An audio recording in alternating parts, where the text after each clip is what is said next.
Good evening and welcome to the We Are Rise show. I'm your host, Brett C. Collins. How you doing on this crazy Friday? Crazy Friday of just like insane amount of news that is just dropping everywhere that, I have to tell you right now, we're going to cover so much of it, but the infighting continues. Tonight's show, the illusion of defeat.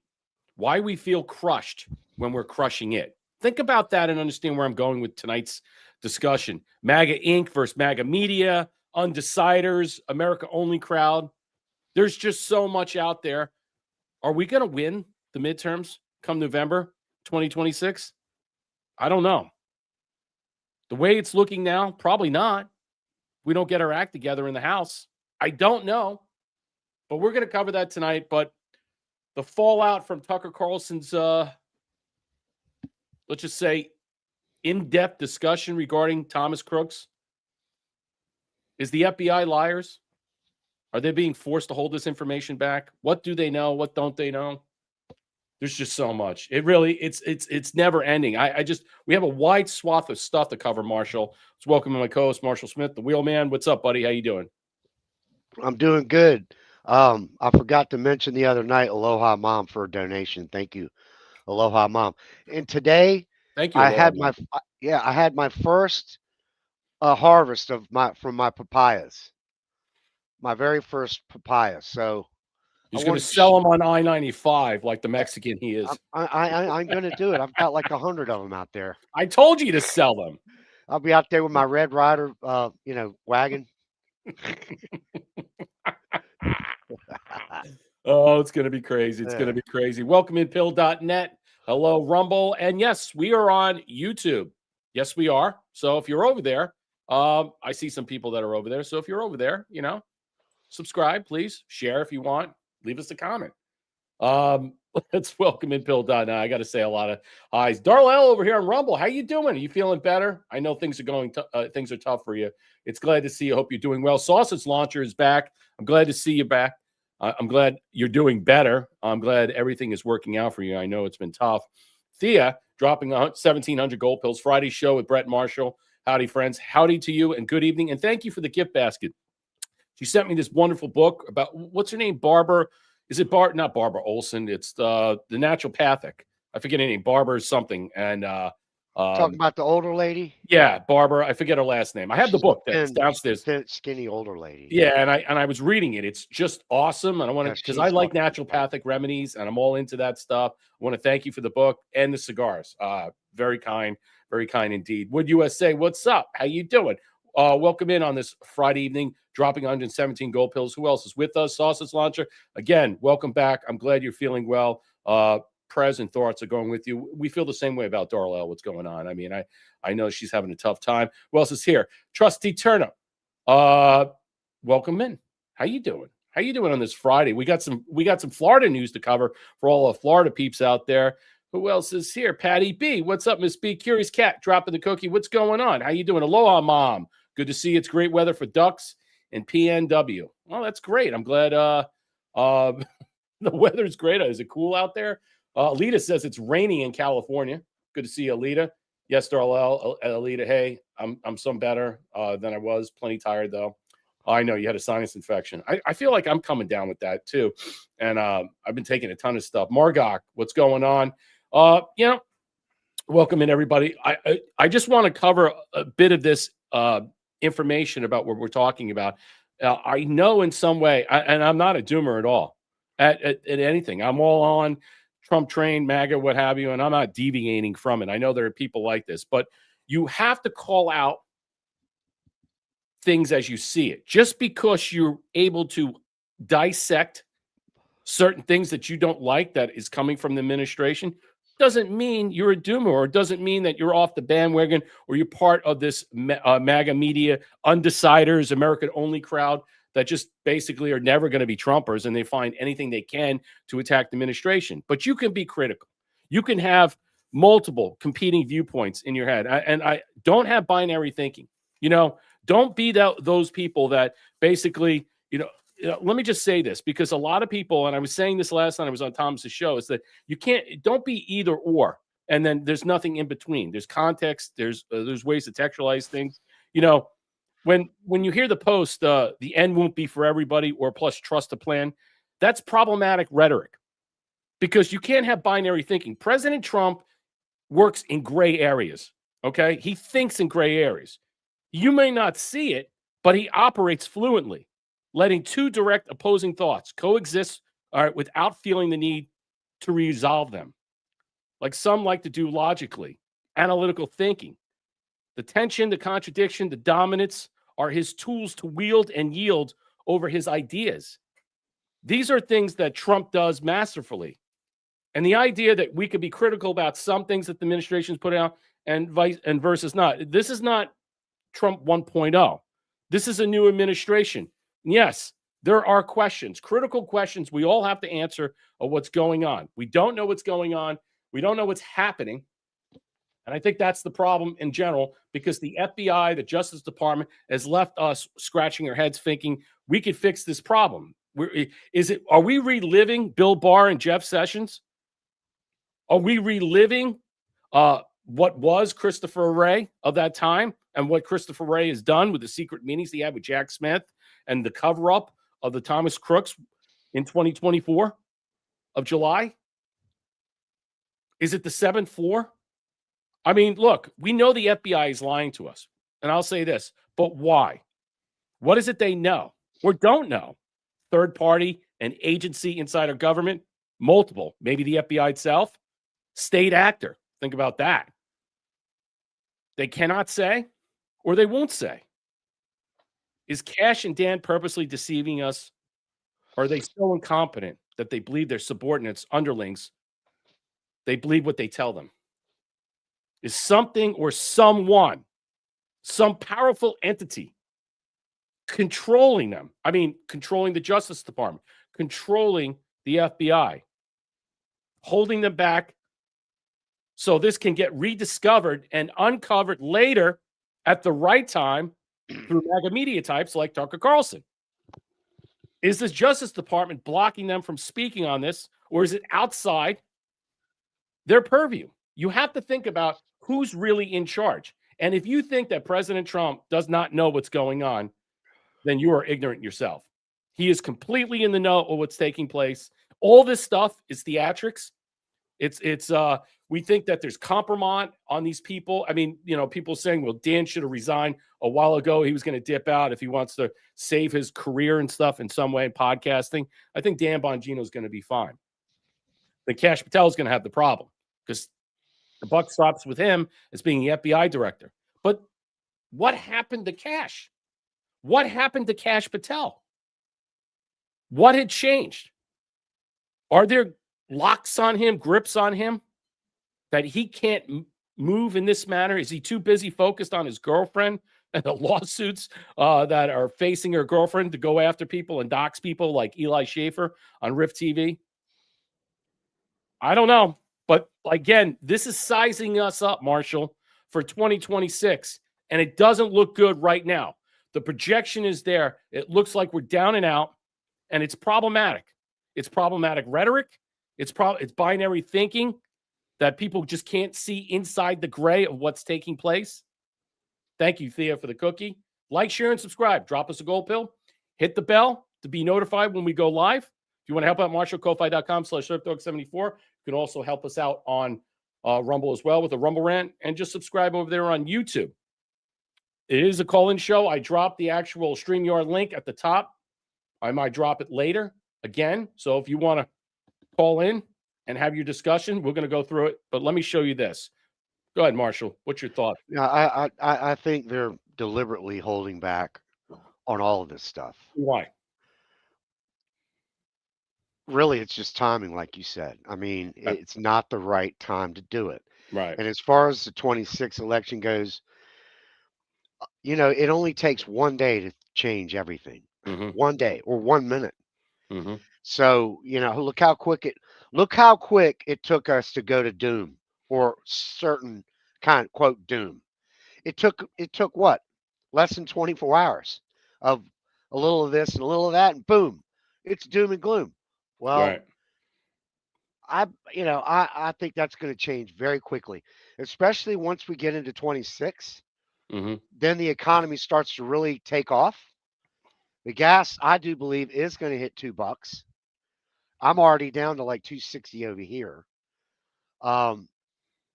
Trump is working really hard to get these prices in the store.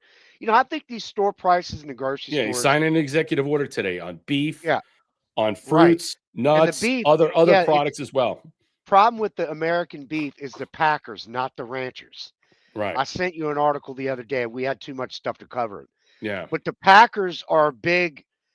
Who you think is involved in the meat packing? The first thing I come up with is mafia. Yeah. I mean, because those guys are big into meat. They're into that stuff. And there's a lot of money going on there. Big money, big money. So I think a lot of our food costs and grocery costs are actually inflated by their fake numbers. We'll cover Target's lowering prices. Walmart's got a new CEO. They're going to lower prices. Trump met with JP Morgan and all the banksters, all the hucksters, I call them. They were there.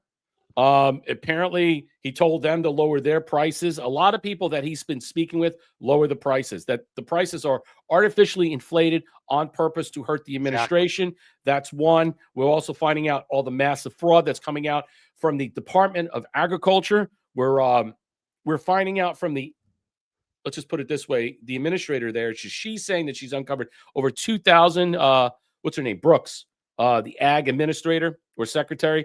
She's saying that Brooks is saying that there's over 200,000 plus people, dead people, that are collecting SNAP benefits. They're going to redesign SNAP. They're going to force people to reapply as they should, so they can go through the actual situation. We'll cover that briefly. Yeah, I mean, price gouging all over the place. I mean, we're in a national emergency 24/7.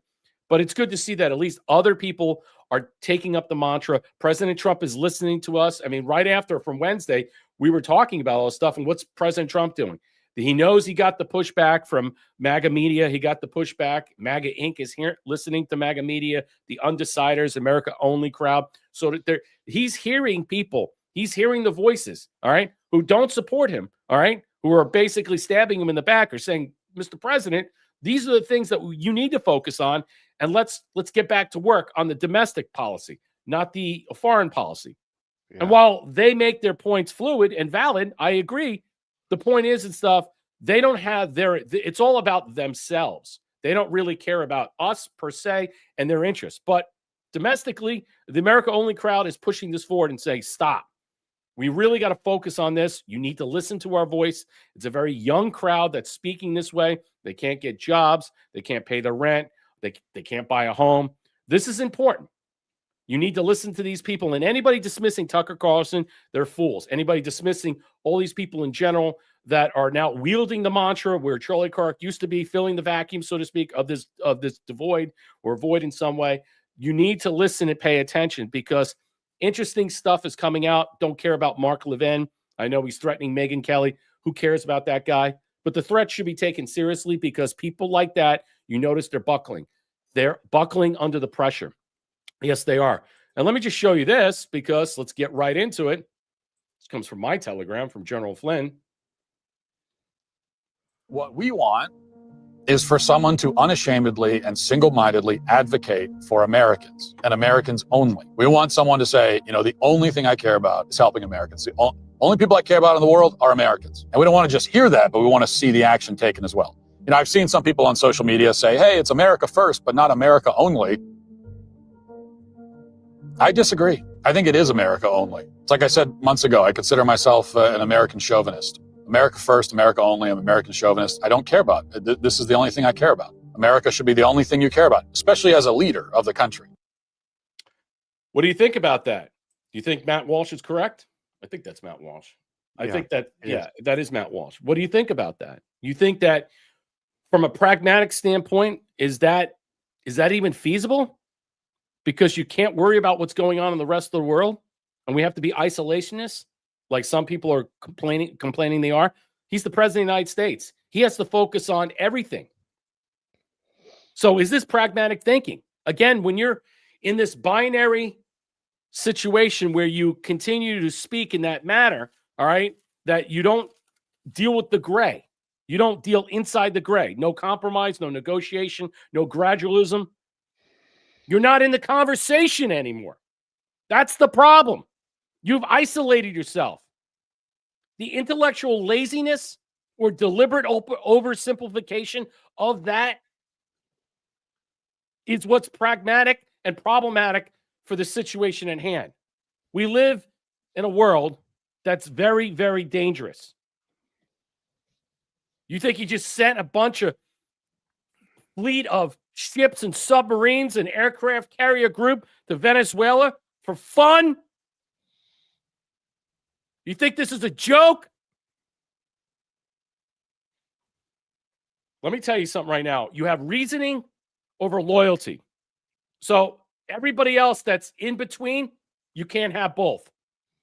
They want to feel safe with their low tolerance for ambiguity or uncertainty, sometimes driven emotionally, which is the low EQ,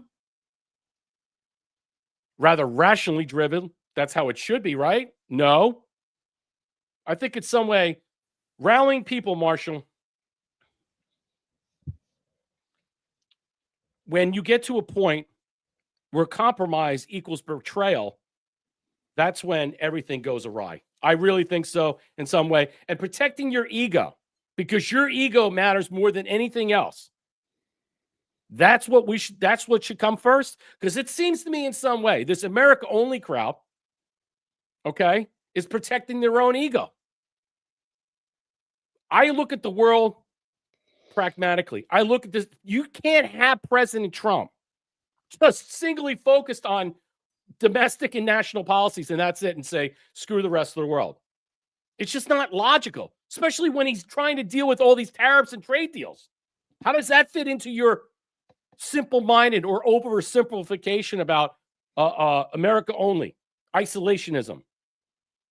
How does that work in your world? We're a global trade partner. With all what do you think he's doing? You think he's flying around on his plane to what? Just shake hands with the Prince of Saudi Arabia and hang out with Xi?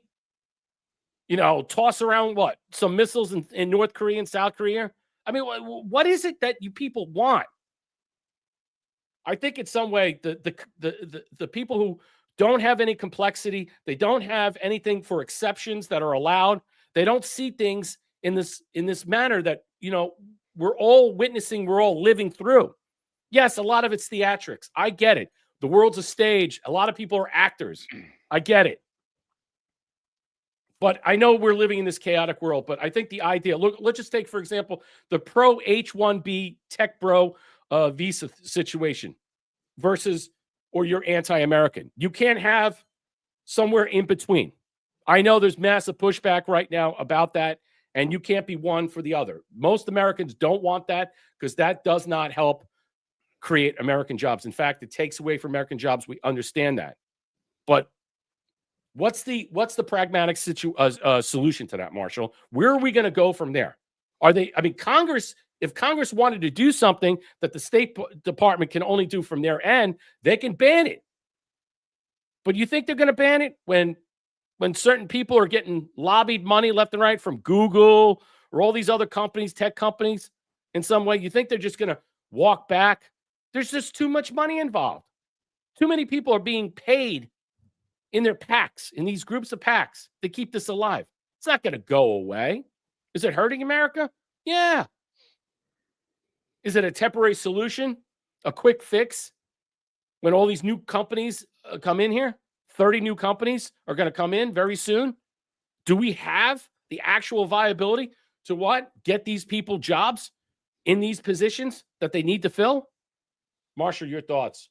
Well, on the jobs and the younger people that are pissed about it, and I understand what Trump should do is reach out to them, have some, set up a website where you can put all your information in, and you can literally apply and say, these are my skills in these areas. He should show what they're bringing in, what we need, what kind of people we need to work, and set up a clearinghouse, so to speak, for our American people to go to. That will satisfy, that will really help kind of an olive branch to say, look, hey, if you got the skills, you think you can do it, go to this website, fill out all your information, and we'll come in and we'll interview you. So that would be a good way to help. And also on the global deal, Trump knew going into this that the first thing he needed to do was go around the world and try and clean things up and get that machine working globally in a You had to lay positive down way. the predicate. You had to lay down the foundation Right. in order for Yes. this country to churn Right. and move forward. Right. You can't, our machine doesn't work well unless the other parts of the world are smoothed out and they're running. And we've got things worked out. Now we can focus on more of the domestic. He's done the travels. He's been all over. He's done that. That's out of the way. I think 26 from here on out, really mainly starting in 26 is where the domestic focus is going to hit. Yeah, I think so. I think he's leaning into that. And I think it's going to be less about traveling abroad because I think the deals are in place and it's ready to go.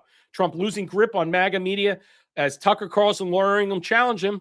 Tucker Carlson's latest video challenging the FBI director Kash Patel over Butler. I'm not going to read all these articles. I got so much. So we're just going to go brief stuff, synopsis, and move on.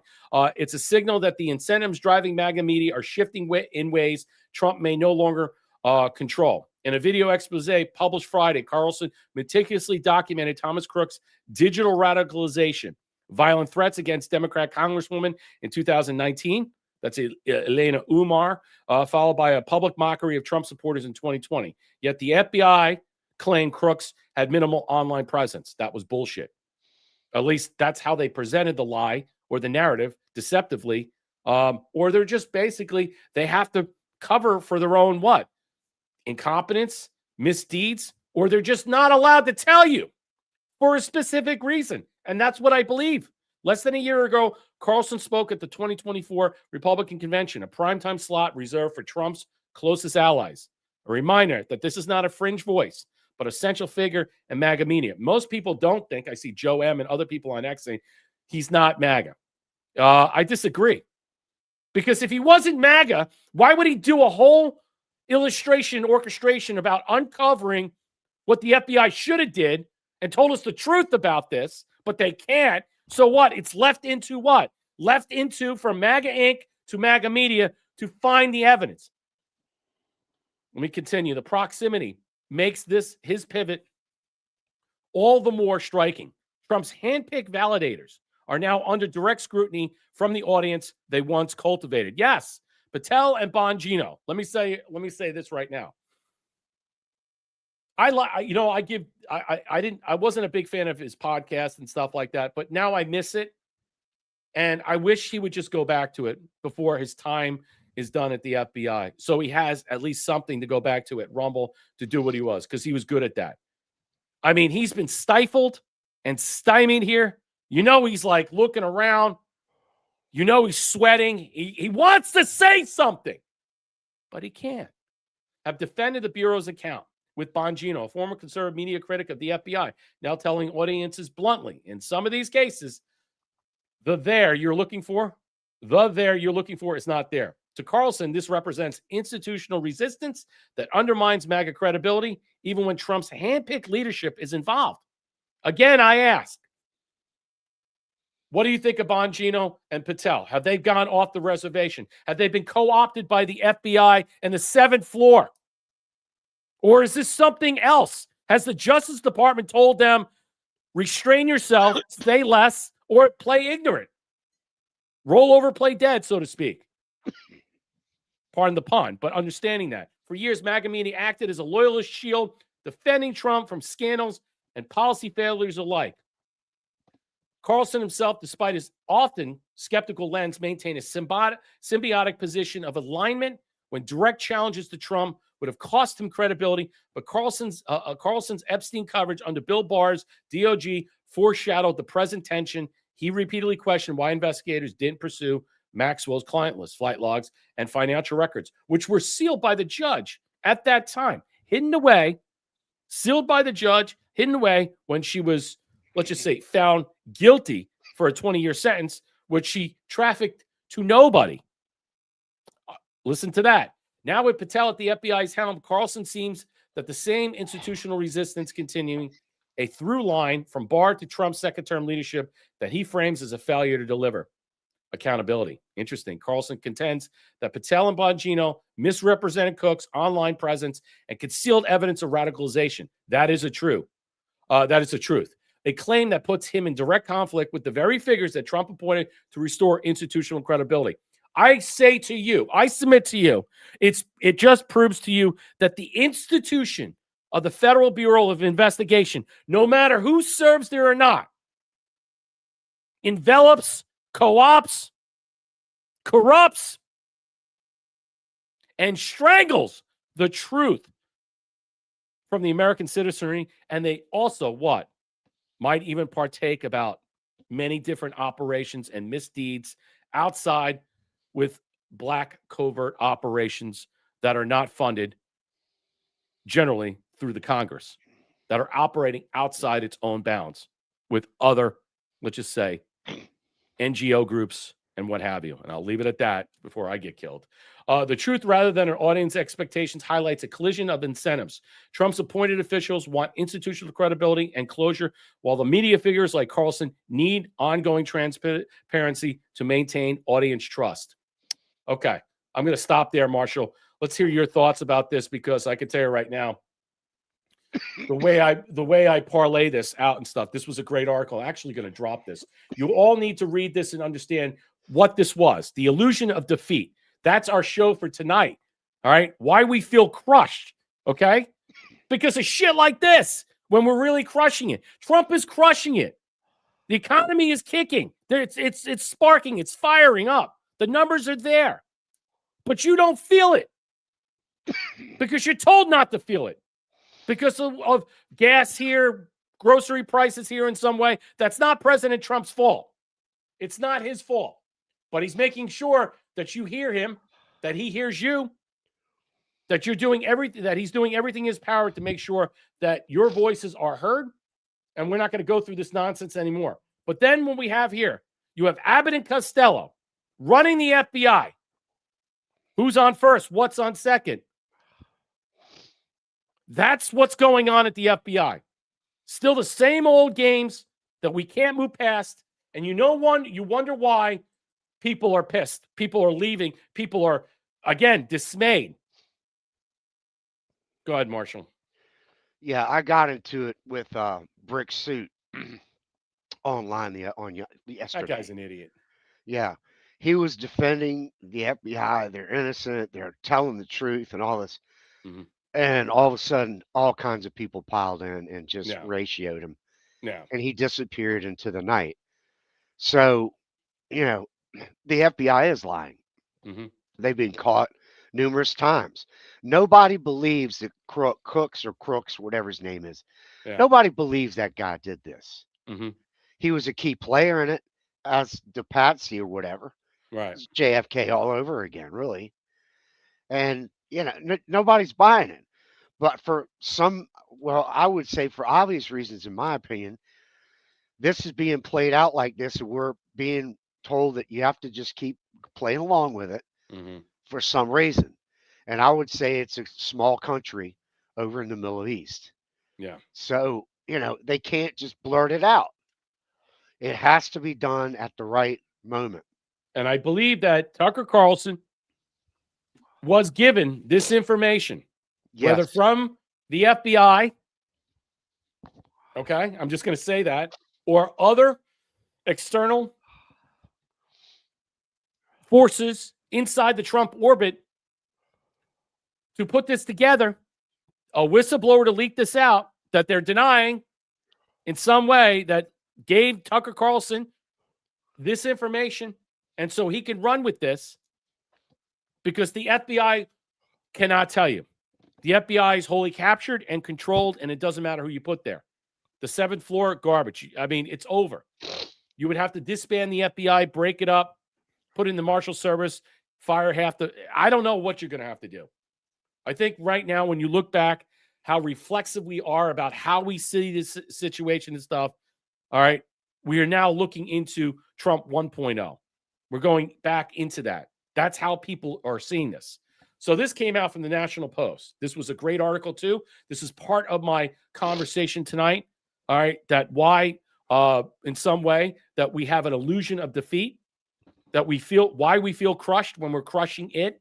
I think there's so much more to this. Trump's midterm performance could define a populist decade or cause carnage over the world. I'm not going to cover all this.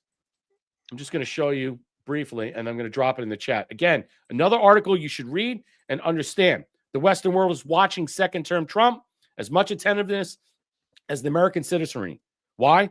Because they have almost as much skin in the game. Think about that. Next year, so all you people that are on, the undersiders, the America-only crowd, the MAGA media, who want to be isolationists, listen to this, and you'll get the idea. You can't be isolationist in a world that is so chaotic and upside down. It needs stabilization, and it needs a strong leader to do it.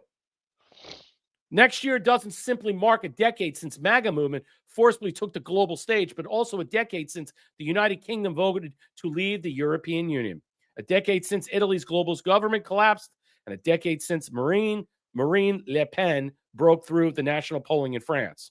Austria's Freedom Party ran establishment close.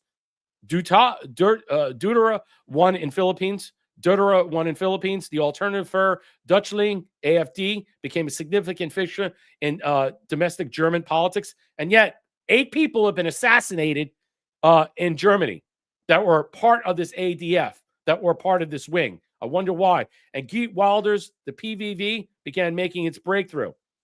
All this happened in the shadow of 15 and 16 mass migration crisis. Wow.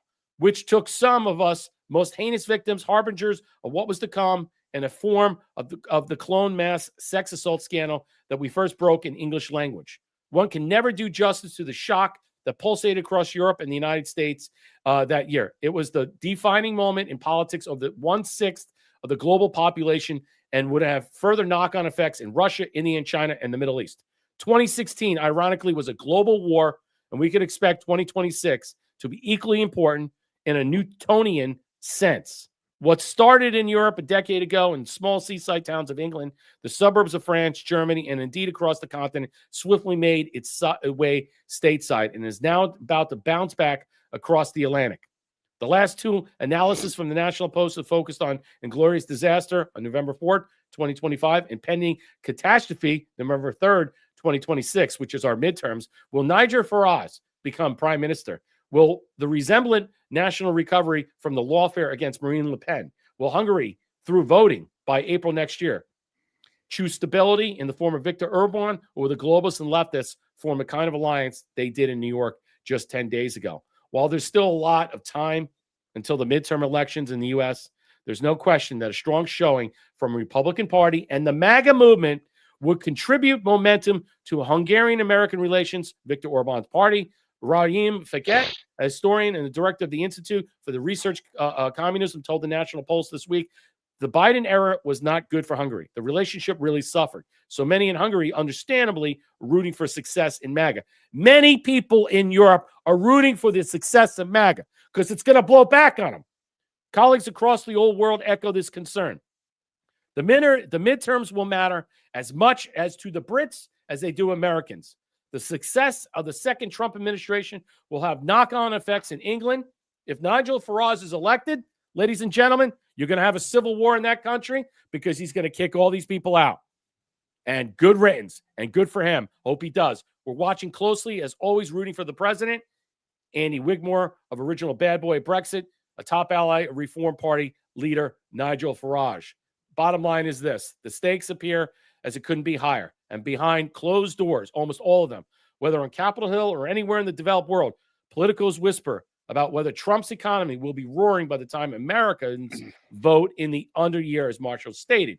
Whether his administration has become too consumed by foreign affairs, scandals such as the Epstein saga, which is a hoax, and indeed the government shutdown, which is all caused by the Democrats. All caused by the Democrats. Let me get out of this right now. Marshall, another excellent article by the National Post. I'm going to drop this in there in the forum so everybody can read this. I highly recommend you do. Go ahead, Marshall. I said in the last thing when we talked about that we both discussed, that you've got to get the world straight to a degree, and then we can get the whole machine working, and then that works for us. Mm-hmm. That comes next in a few months. No, you got to be an isolationist, though. You can't you can't focus on the rest of the world. It's only domestic policy. We have to have. Well, we don't have everything. Right. we don't have the rare earth minerals. We don't Right. have this. We don't have that. But everybody's got a little bit of something, everything. Right. And if you put it all together in one pot, you work together, you work with these people, which is, I heard people bitching about the guy from the Arab guy. He used to be a quote terrorist, I guess, whatever. He's Syrian president. Yeah, the Syrian guy. Yeah. And I'm like, wait a minute. Terrorist. Yeah. Yeah. Well, okay, what he was what he was. But, lots of terrorists wear suits. A lot of them. How many people does President Trump have to interact because he's the president of the United States? And whether you like it or not, and then you want to bitch and moan that we're interfering with elections like what's going on in Venezuela, all right? But then you want to bitch and moan. He has to do business with these people, all right? He brought Syria to the table to be part of the discussion of dealing with the Gaza conflict. There's a whole host of Middle East countries that were bombed by Israel that we have to fix and settle, and they're going to be part of the peace agreement. So you just can't look away because you don't like that person. President Trump is working with Putin, who everybody hates, but he's got no problem with him. You hate Xi, but you got to work with them. You got to deal with these people, whether you like it or not. If you don't interact, then you react, and that's the problem. Yeah, it's that whole Arab region, and what Trump is doing. I mean, in Egypt when he went there, there hadn't been I don't think there's ever been a president there. Maybe once, a long time ago in Egypt. Right. And you saw that palace when they walked in. Man, it was unreal. Yeah, it was that unreal. Huge thing. So Trump. I wonder why the senator from New Jersey got gold bars. They were pulling it off the wall and giving it to him. Yeah, I'm serious. It only makes sense that what he did was and meeting with that guy from Syria. Look, that guy probably didn't want to do other things that he did before. But they were dealing with other shit that we don't know about. All we know is the media saying that guy's a bad guy. Right. Don't buy into all that shit. Absolutely. The good guys are the bad guys, and the bad guys are sometimes the good guys. I understand that, everybody, there's a certain that's just all Israel attack Israel, and no one talks about the Muslim Brotherhood. I get that. Laura Loomer's out there saying that. She's been now saying, hey, now she's towing the line. Like, we could defund, we could separate, we can, in some way, we don't have to fund Israel anymore. How interesting is that? She comes back from Israel and say, let Israel be on its own. So what? No shit. If we're not funding them, they can go on their own and assassinate people, bomb shit out of people. Yeah, they're going to do that no matter what, but they're not going to get funding from us. And she's all on board with that. And I think that's hilarious now because the crowd that is basically saying, no, we want to cut ties. We want to cut that umbilical cord. Yes, I do. I don't want to have any association with them whatsoever. Let them be who they are. Let them go off into their own world and their own sunset and, self-immolate themselves. Have fun with that. Okay? Really don't and then she's being attacked, and I give her credit for saying that, but other people, even Netanyahu, saying, yeah, we don't.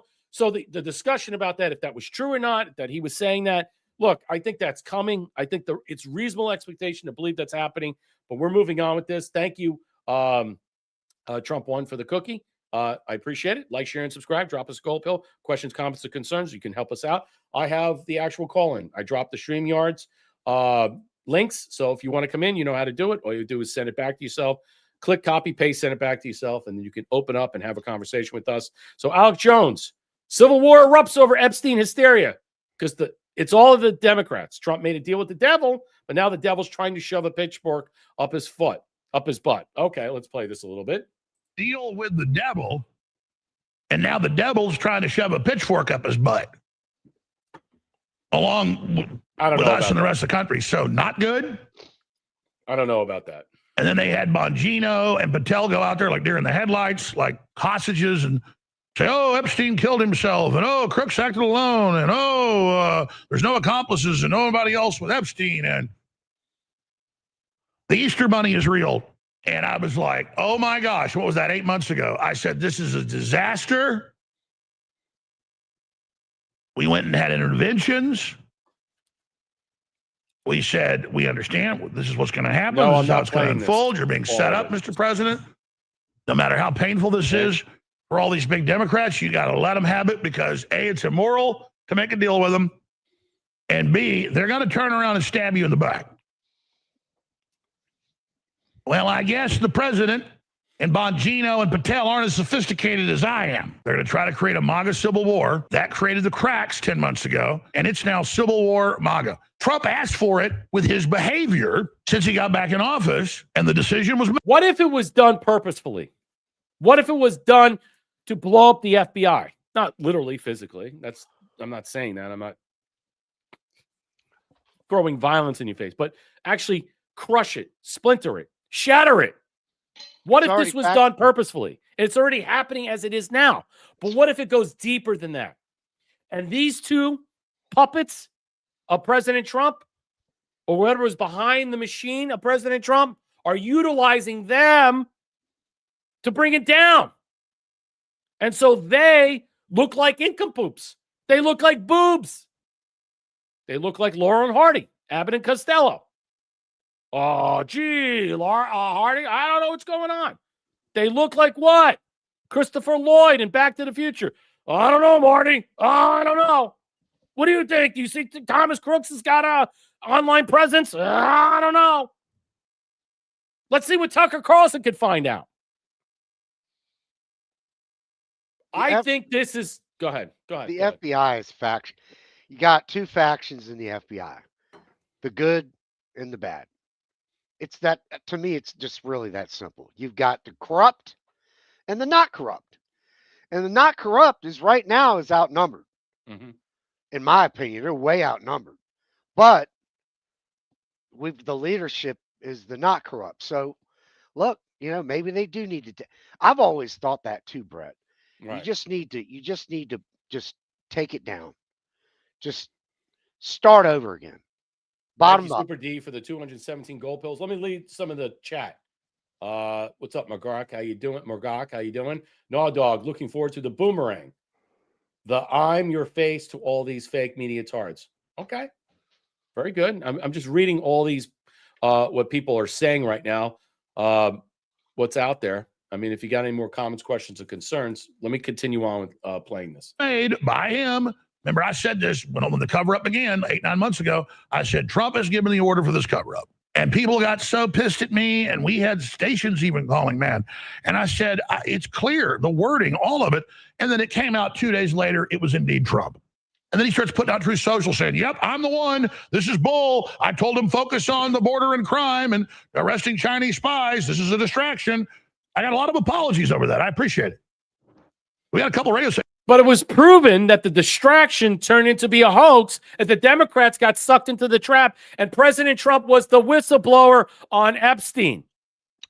That's the whole point, and now it's blowing back on him.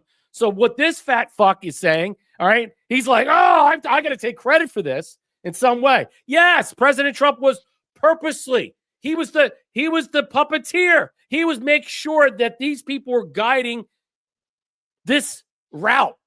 Of this routing of what we're seeing about Epstein. And the Democrats fell right into their trap. Tim Burchett admitted the day that the House opened up for business that he put it on the floor and the Democrats stopped it immediately about the Epstein files.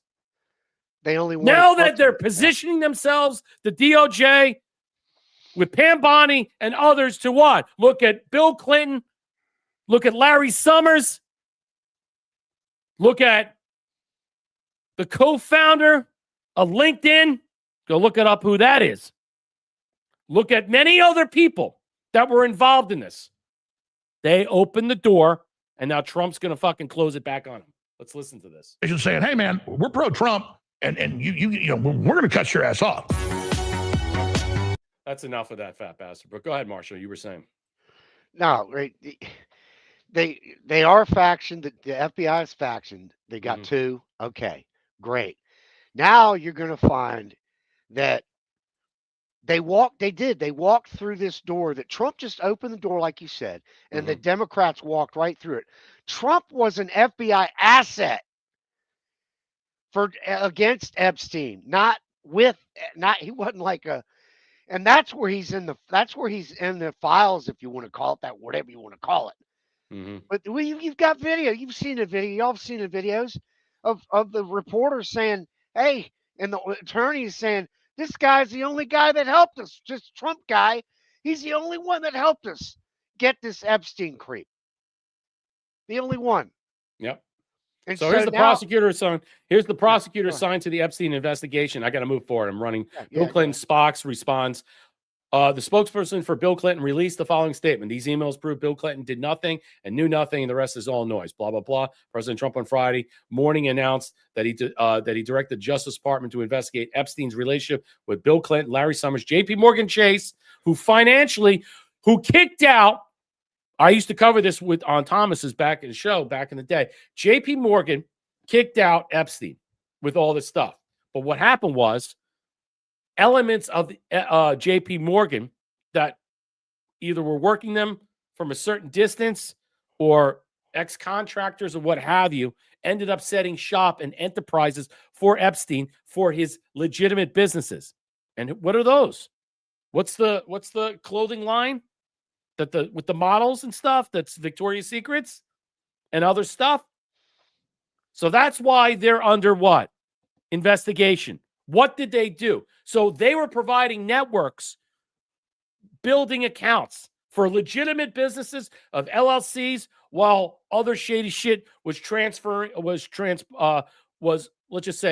actualizing in a lot of ways. We don't know, laundering money. We don't know if it's child trafficking or other things. We don't know what was included. What did Morgan Chase and these providers, business providers, maybe subset group outside of them, partake in doing for Epstein?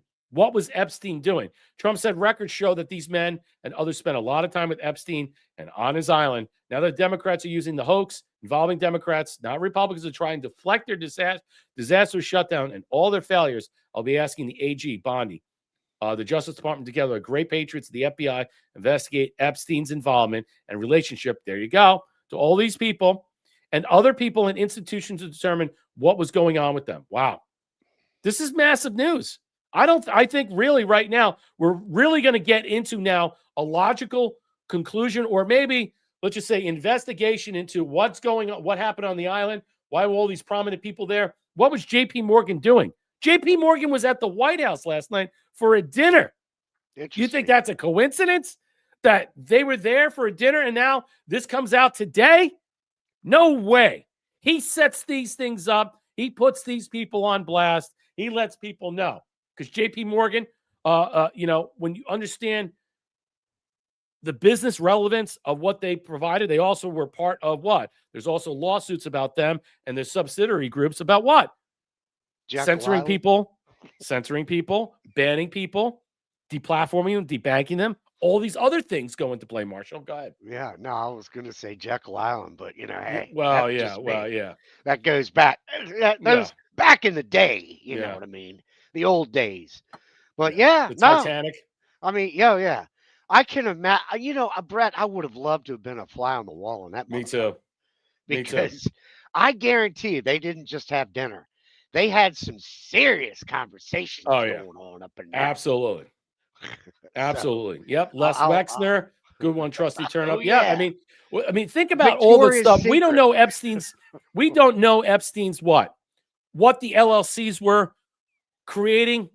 I mean, you got to think about how much money smurfing was being laundered all around into these banks that they were setting up for legitimate LLCs to transfer this money under some direction under these false pretenses or false businesses. But for what? Was it the blackmail, the bribery, the extortion operation that they're working under and in? Yes. Was it about secrets regarding Israel and Mossad? Yes. Was it part of a trafficking operation? Models, Inc., etc.? Probably. A good part of it, not all of it. Organs. But there's what's that? organs. Oh, I would say yes. I was gonna go into that. Think about that. Think about how Nasty. dark and dirty it can be. Organ Ugh. trafficking, not just child and human trafficking and selling models out and providing, let's just say, an up and Corona. up escort service. Have you Yeah. thought about that? Have you looked into that? That they were providing a high-end client escort service to super well-endowed, rich people, princes, kings, queens, you name it, prime ministers, presidents, all over the place. Anybody they can touch so they can extort and blackmail. Yes, Little that's what kids. JP Morgan is involved with. And that's what you're going to find out. Let me play this right now, and then we're going to get into the Tucker Carlson stuff. But this really goes to, I think in some way, the characterization, illustration about how we look at Kash Patel, his girlfriend, the institution, the FBI, and what's really, why are we looking here and not looking there? Is there a ongoing assault onto Kash Patel? Is it fair? I mean, everything about his, do you think his girlfriend has a right to defend herself from libel and slander? She's an American citizen. I mean, I think in some way she might, right? Now, I'm not implying that this guy, Eli Schaefer, did anything wrong. In fact, I don't think he did anything wrong. But the idea that they're going to use resources from the FBI, as what we're going to hear, to go after this guy, and now that he's a target of doxing and threats through his family, this is problematic. And I think in some way, this is part of my discussion today about why I think we're being throttled in every situation, Ken, because the nonsense like this is going on. You heard I am being sued for $5 million by Alexis Wilkins, the sensational country music star who's dating current FBI director Kash Patel. And unfortunately, due to this lawsuit, my family is now being threatened and our safety is on the line. Apparently, in support of Alexis Wilkins' lawsuit, individuals creating mass amounts of bot accounts have targeted my family in a mass doxing campaign, which has directly threatened the safety of myself, my wife, who is defenseless, is an Australian citizen, and also my 2 children who are 1 and 2.5 years old. The reason why this happened is because Alexis Wilkins, as the girlfriend of the FBI, Senor Polo, if Epstein's such a big pedophile, you don't think the people involved? No, I think he wasn't a pedophile in the sense of what people are saying. He wasn't like after 8-year-olds. Yeah, he liked them young, 15, 16-year-olds in that sense. But I think he was setting up, I do believe, an escort service and utilizing these women as, let's just say, purveyors in a sex industry to entrap, entice, elicit information after they were, let's just say, involved with doing their business with these young women. Yes, 15-year-old, 16-year-old, I don't care. If you're under the age, it's still a pedophile. But what we're saying is stuff, was he using this in some way as a facet for a high-end blackmail, extortion, escort ring? Margach, the back and forth is BS. He should have released everything from the beginning. I think timing is everything, and I think that what we're seeing right now, why it is. Utilizing it when the right time is necessary, and then we're finding out this now. director holds a very influential and prominent social position in this country. What I have here is one of the many doxings. What you will see and why it matters of her positioning, whether she would support this or not, I believe she would not. And I'm going to give a chance for her to publicly condemn this threat towards my ability. I think she should, because if this guy is injured anyway, or his family and stuff, because his information has been doxed because of the girlfriend of the FBI director, it's not going to be good. It's not going to be good. It's actually going to end well and really bad for her and him if she's a country star musician. to exist peaceably in this country. You see individuals, which we've redacted here, saying things like this, including maps of where I live, directions on how to get to my house, details about my home, ways to enter into the house. Now, we've reported most of these posts. They have been taken down. Twitter has taken action. However, this is a direct result of Alexis Wilkins' lawsuit. My family is in danger because she decided to enter into lawfare. And why do I know that? I know that because in the lawsuit, she makes claims to make me appear to be a bad person. In the lawsuit, which I know was made up and built upon a sea of lies, she states that I made malicious, insidious claims against her, that I lied to hurt and defame her, that I said that she was manipulating a government official, all claims that I reject and are false. Alexis, we live in a polarizing world. Did you see what happened to Charlie Kirk when they called him a Nazi? They said, oh, it's just words. It's what doesn't really matter. But he was murdered, shot like a dog.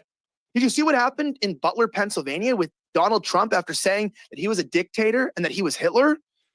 Wow, dude, shit talk and get sued, then whine. Funny, Trusty Turnip. They tried to murder him. Thank God he's still alive, but that was actually serious. What about what happened with somebody else? People might say, oh, well, Nick Fuentes, I mean, he deserves to die. I've heard people say that. Well, police just shot and killed a perpetrator who was outside his house to kill him because his house was doxxed. This is why I say to everybody, be careful what you're saying and how you're saying. If you're going to go after people to accuse them of being A, B, or C, in this case, Kash Patel's girlfriend as a honeypot or what have you, or retweet something or put a caption in there and to slander her name in some way, does she have a right to defend herself from libel and slander? I think she does. Okay. Does this gentleman have a right not to be doxxed and slandered in some way? Yeah. Did he know going in that if he was going to cover this in some way, that this would happen to him? Does he have a case going forward? I don't know. She admits in the lawsuit that he did nothing wrong other than what? Crop some information and share it out there. I mean, does he deserve this? Probably not. I think he makes some good, valid points on both sides here. I see it. But again, we should not be running in circles of ideas that if you're going to basically shoot your mouth off in some way in this matter or cover it objectively. Okay. Again, I mean, I could be easily sued. I mean, people are coming up here saying all these things, and I'm like, yeah, I don't know. I'm not going to cover that and say that per se, because I don't want to be put in a position where I have no proof to say anything. You're actually talking about an American citizen. You're calling them out and saying that they're a honeypot who's the director's girlfriend. A lot of people think that. They believe that. I mean, honestly, it's just almost like I would say if people really believe that, then you better pony up. You got to prove it. You got to prove it then in some way. And people are utilizing that, saying this is why Kash is covering everything up because he's being blackmailed in some way. I'm not saying that. I think you don't have any proof or evidence to say this one way or another. So I think in some way what Elijah Schaffer is saying is that should he have to go through this? Well, I mean, you put yourself out there, you attach this to in some way. I don't think you deserve this at any means at all. And I hope that you could figure this out, the settlement, because I don't want to see anything happening. But the fact is that if the FBI is using, or Kash Patel is using his resources to go after individual people, that's a problem in itself. And that's why I stand with this guy in this way, because I have the same problem that he has. Due to his enemies trying to endanger him. We've just seen somebody who didn't deserve to die. Nick Fuentes doesn't deserve to die, whether you like him or you don't. And I'm sure you don't like him. I don't think the conservative establishment likes him at all. We've seen people demonize and dehumanize him. Putting his address online nearly got him murdered. Thank God all three of those individuals are still alive, including Trump, Charlie, who's not, but also with Nick and myself, right? That's the three. So Charlie's not, but I'm still. So my problem is Eli Schaffer putting himself there in that position, like saying he's a Fuentes or a Charlie Kirk. It's kind of egotistical and almost absurd. But I understand his point and his premise about this in some way, Marshall. I mean, look, you know, she said, you live by the sword, you die by the sword. So if you're going to play this game in some way, expect blowback to happen. And I agree with that. I mean, if you're going to get involved in these conversations and you're going to share crop these things and you're going to make comments in this matter in some way, be careful about, you know, the blowback, the fallout. Did he accuse her of being a honeypot, or did What he did, no, he didn't accuse her. What he did is he attached something and then he made comments on that and then shared it. Okay. And then she's suing him for libel and slander and other things, even though she says in the actual legal brief that was sent to him saying, hey, look, I'm not accusing you of saying this stuff, but you're sharing misinformation and it's putting a target on my back. I think she has a fair, honest assessment, just like he has an honest, relevant assessment that he's being doxxed in some way. I'm not saying that he's in the wrong as much as she's in the wrong, but if you're an American citizen, she's a country music star. I didn't even know who she was. No, she's not a fucking country. I mean, that's what people say. I don't know who the hell That's she the worst was. thing about I mean, it I is know she was dating him, Cash Patel, before that, and she's probably more famous for that than being a country music star out of Nashville. she's like an establishment Nashville country music. I don't which really means- care. The point is Yeah, that yeah, American wow. citizens don't need to be doxxed. I agree with that 100%. They don't need to be threatened. But, you know, if you put Yeah. yourself out there, you're on a limb. And if you're going to utilize a certain vernacular or verbiage or syntax and break things down in such a way, be careful who you slander because it's going to come back to you. It really is. We don't live in the age of censorship anymore, which we do. We live in the age of now lawfare where people are suing people left and right. And it's all over the place, Marshall. The smart thing for Cash Patel to do would be to get with his girlfriend and say, look, let's call this guy Mhm. and we'll just try, maybe he can just do a verbal redaction or something Yeah. like that and just let it quiet down, de-escalate the whole He should de-escalate. That's what I this. would do. He That's should, what I because would if he do. doesn't do that, it's really going to blow back on him. Like all this stuff that's happening with her is blowing back on him, and it's muddying the waters in such a way that it looks like it's interfering with his job. And what is his job as FBI director? Well, if you can't tell us what's going on with Thomas Crooks and Butler, well, it's not a shocker because you didn't tell us anything about the ongoing investigation with Charlie Kirk's murderer, assassin, so to speak. It just forward over to the prosecutor, and then we'll see that when. So there's a pattern here that's forming, and it's problematic. It's problematic for the Trump administration. It's problematic for the FBI. Dan Bongino should resign from the FBI immediately so he can get back to what he was doing and he was really good at as being a podcaster on Rumble. I mean, right now at this point, this guy looks so frustrated, a fucking vein is going to pop out of his head and give him an aneurysm because he wants to tell you, but he can't. Right. And I wonder why that is. Who is controlling them? Is it the Department of Justice? Is it the internal forces of the 7th floor, whoever vacuous and innocuous and innate they are, or let's just say hidden away? Or is it really just President Trump and his team saying, hey, look, we'll let you know when. Say this, say that. Just like Alex Jones said, President Trump was the whistleblower on Epstein. He told them when to release this. So clearly, there was coordination behind the scenes that they're being controlled and not told and giving misinformation, not malinformation, to what? Deflect and redirect the conversation. And I think in some way, this is why. And let's play this. The Riff guy should just let it, make a redaction or something and be done with it. Well, I mean, I don't know if the apology or anything is going to something. Should he apologize for being fucking doxxed? I wouldn't apologize for that, though. Well, yeah, try to de-escalate it in a nice way. I mean, how do you de-escalate it? You're being sued $5 million. How do you de-escalate? Well, that's what good. You don't want to admit that you did something wrong because then you're at fault and you're liable. So but if his life it's not up to him to de-escalate. It's up to her to de-escalate. Yeah, they should just have a conversation, I think, and just try and work it out. Ever played spade or rook? Yeah, I played spades. I used to play spades all the time. There was a time, and move before you see the spades and the trump card. Yes, I agree there, Naw Dog. I absolutely agree. Huge bombshell. Tucker Carlson exposes this, so we'll just go through it right now. Lied about Thomas Crook's online presence, lied about the motive, political leaning. FBI's only substantial claim about his motive was that he was a right-winger, lied about YouTube account, lied about the omission and obstruction regarding the trial, suggesting there's nothing there, suggesting Crooks gave no indication of violence. I'm not going to play this. I got so much more I got to cover from a lot of different people and stuff. But you look, I'm asking you, everybody in the audience, do you believe that Tucker Carlson was given this information by a whistleblower to expose this because the FBI can't or won't, and it looks better coming from Tucker Carlson with more of an honest truth than it does from the FBI per se? What's your thoughts? Yeah, I think so. I think Are Tucker more people Carlson that are is- watching 50 million on his podcast? What does he get? Like 30 million? I mean, how many is he? 5 million, 10 million, 30 million? How many people are watching his podcast? Does he have a larger audience, a swath of people to watch this show?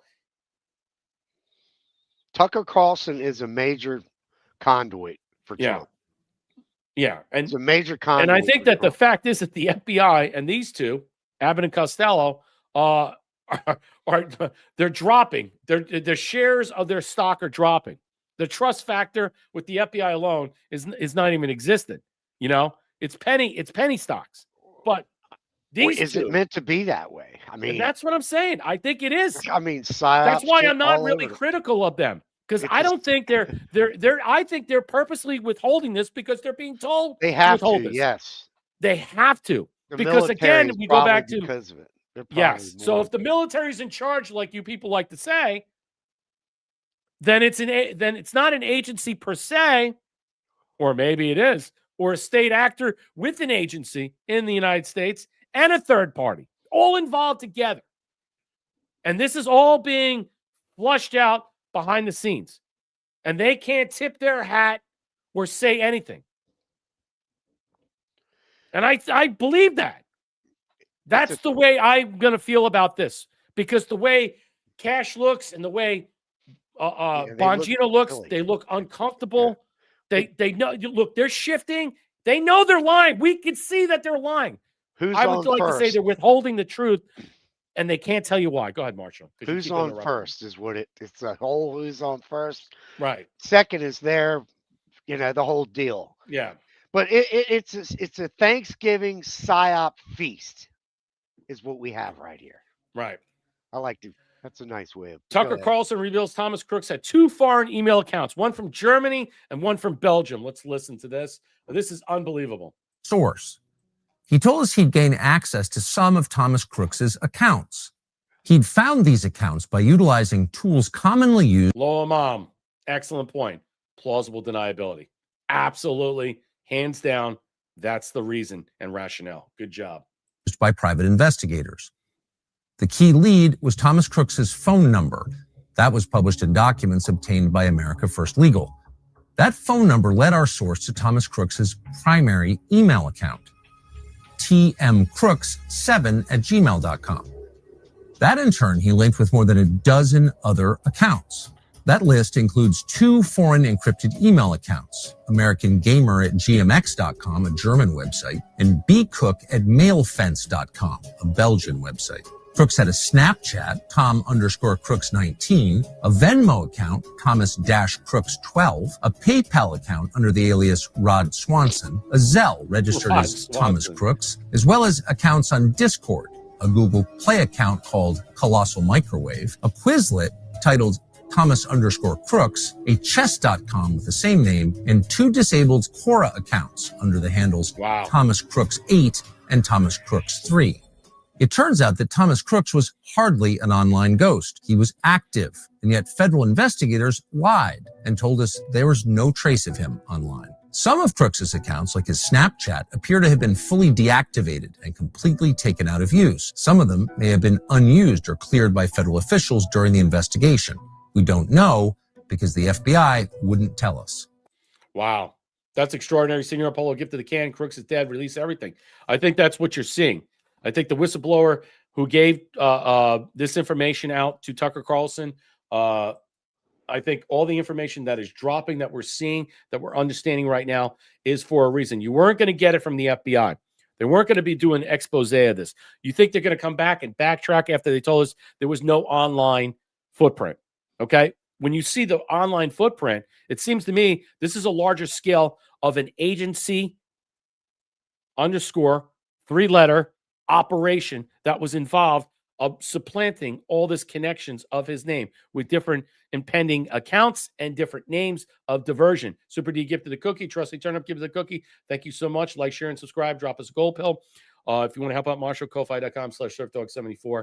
I dropped the actual invite if you want to come on, but I guess not. So we'll continue on. Here we are right now.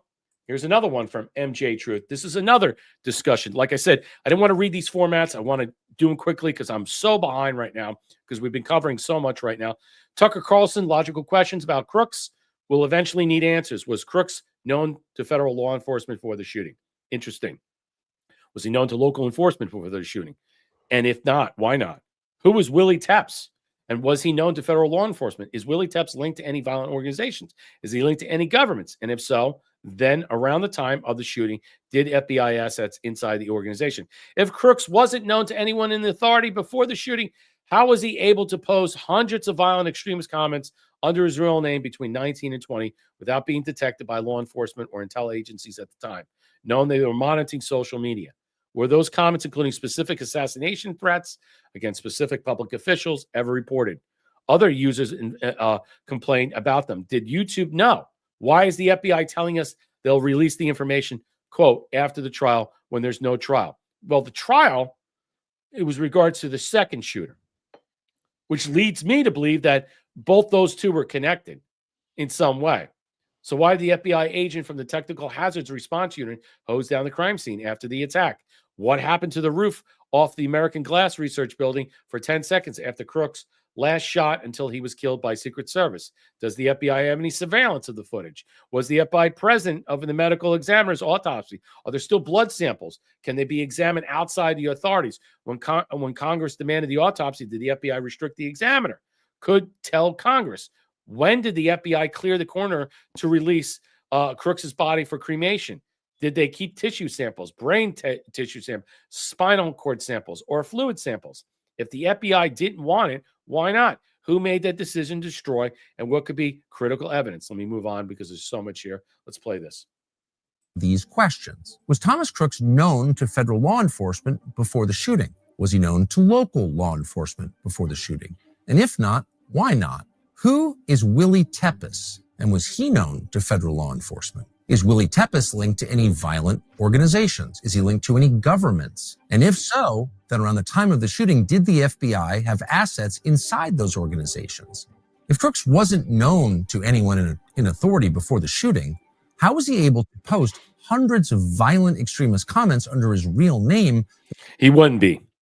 If the FBI was monitoring this, or other agencies per se, whoever is using this worked for the government or worked for the deep, dark, deep state, black hole, 3-letter agencies.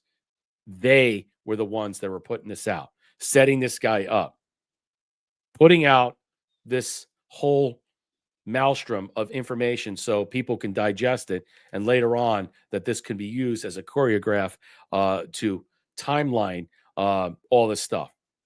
Do I believe Crooks did all this stuff? No, I don't. I believe that someone else is setting this up in some way to leave a backtrace, or let's just say footprints in some way so someone can walk it back. But the fact is that it's out there and no one caught on to this. Seems odd in some way. It almost seems like it's weird that he was allowed to say these things when everybody was being kicked off Twitter left and right for just bitching about the vax or anything else. The fact that this guy was allowed to say some of these things, murdering Congress members, tells me that there's something else going on here. Let's continue. Between 2019 and 2020 without being detected by law enforcement or intel agencies at a time we know they were monitoring social media. Were those comments, including specific assassination threats against specific public officials, ever reported to YouTube? Other users complained about them. Did YouTube know? Why is the FBI telling us that they'll release this information, quote, after the trial, when there is no trial? Why did an FBI agent from the Technical Hazards Response Unit hose down the crime scene the day after the attack? That seems very strange. What happened on the roof of the American Glass Research Building for the 10 seconds after Crooks's last shot until he was killed by the Secret Service? Does the FBI have surveillance footage of Thomas Crooks shooting that day? Was the FBI present at the medical examiner's autopsy? Are there still blood samples? Can they be examined by outside authorities? When Congress demanded the autopsy, did the FBI restrict what the examiner could tell the Congress? When the FBI cleared the coroner to release Crooks's body for cremation, did they keep tissue samples, brain tissue samples, spinal cord samples, or spinal fluid samples? Law enforcement sources told us that in a typical investigation in a crime of this nature, it would be normal to preserve all of that, those samples. If the FBI didn't, why not? And who made that decision to destroy what could be critical evidence in an attempted murder case? This reminds me of Charlie Kirk's, because what happened? They took down all that. I didn't see the FBI investigate any of that stuff. Those people there took down all the stuff, all the video footage, what have you. They broke it all down. They paved over it like it never happened. So I'm not even implying the FBI did that. What I'm saying is the same people that are involved in this are no different from the people that may have been involved with Charlie Kirk's assassination in some way.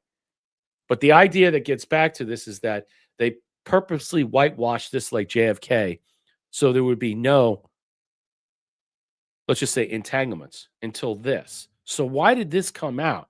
Why was Tucker Carlson allowed to discuss this open-ended with relevant information that he got and learned through investigations and whistleblower information? Why did this drop in his lap? And why wasn't the FBI not allowed to discuss this in this manner? Are they culpable? Are they capable? Or is it because more people would watch Tucker Carlson and believe him than rather leave Kash Patel or Dan Bongino? FBI agents went to the same gun range that Thomas Crooks was using. Who were those agents, and did any of them at any time have any contact with Thomas Crooks? Who did he train with exactly, and why can't we know? Was Thomas Crooks taking drugs that might have turned up on the toxicology report, but that weren't listed somehow? On what date specifically did FBI agents stop investigating Thomas Crooks's online presence? Why did the former deputy director of the FBI, Paul Abate, suggest to Congress that Crooks was a right-winger when he clearly wasn't? Was the FBI aware of Crooks's public comments before the shooting, many of which are openly violent, that included specific assassination attempts involving public officials? Who was Thomas Crooks in communication with in the days before the attack? What does his burner phone show? And in fact, why did he have a burner phone and encrypted foreign email accounts? Who are the government officials trying to link Iran to the shooting? Why? Do you have a burner phone? Do you have encrypted email accounts? I mean, look at this. Quora, Discord, look at all these things. Chess.com. It's very odd indeed. Why did the FBI suggest that he had no digital footprint in the first place when the FBI had a great deal of evidence, hundreds and hundreds of comments from his digital activity? And what's on the other dozen accounts that the FBI clearly had access to? How long had Thomas Crooks been planning to commit an assassination? If there's nothing there, if they tell you this is just a lone nut who gave no indication he might do this, then what is stopping the FBI from at least giving the facts to Congress? Because if there's nothing there, these should be very easy questions to answer. And that's his dig at Bongino. There's no there, as Bongino said. And I think that, unfortunately for Bongino, I think his reputation is ruined after this. He'll be looked upon as a liar, a deceiver, and so will Kash Patel. Regardless of the fact is that they were being, let's just say, ordered not to say anything. And that this was done by the behest of some entity more powerful than them, not even through the Justice Department, or maybe even through the Justice Department. But I believe in some way, in some manner, Marshall, that these two right now, are they going to hit the showers? Because right now, the more and more this drops, are they going to be the fall guys so they can get out? Will Bongino resign? I think Bongino will resign by next year. That's my guess. I don't think he's in it for the long haul. Kash Patel, he might be fired. But I think at this moment, even though that both of those two, who I believe right now, are being held back from doing this, and they're going to be, let's just say, the target, so to speak, of a lot of dismay with MAGA and many other people, and it might not be their fault. They're the ones on the hot seat right now. I think they're gonna, they're set up in my opinion, to fall on the sword, to take one for the team. Yep. And I think that Kash Patel is not going to. I think he's going to be around.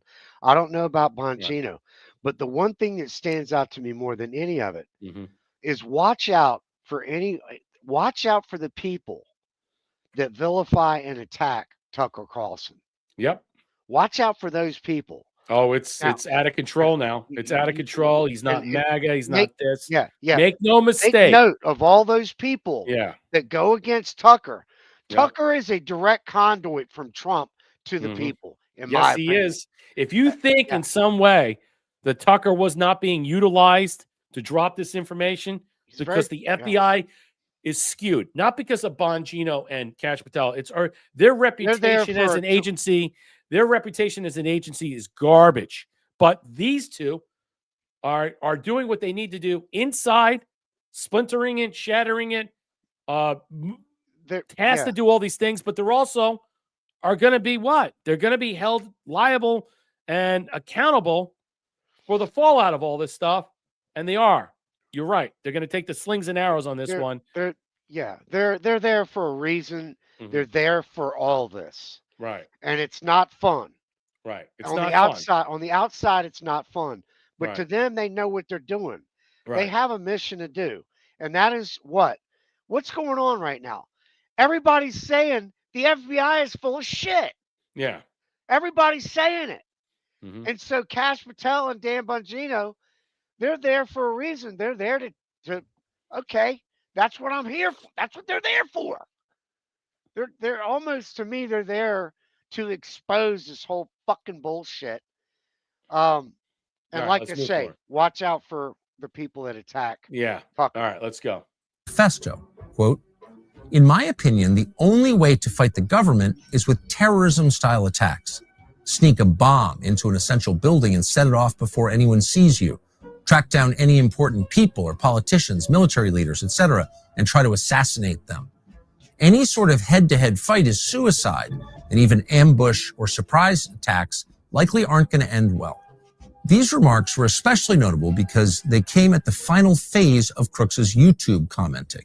At that point, a new character emerged into the conversation, a user named Willie Tepes, who started pressuring Crooks to commit violence. For example, quote, "If a gun and a badge is all that is needed, then authority obviously comes from the barrel of a gun.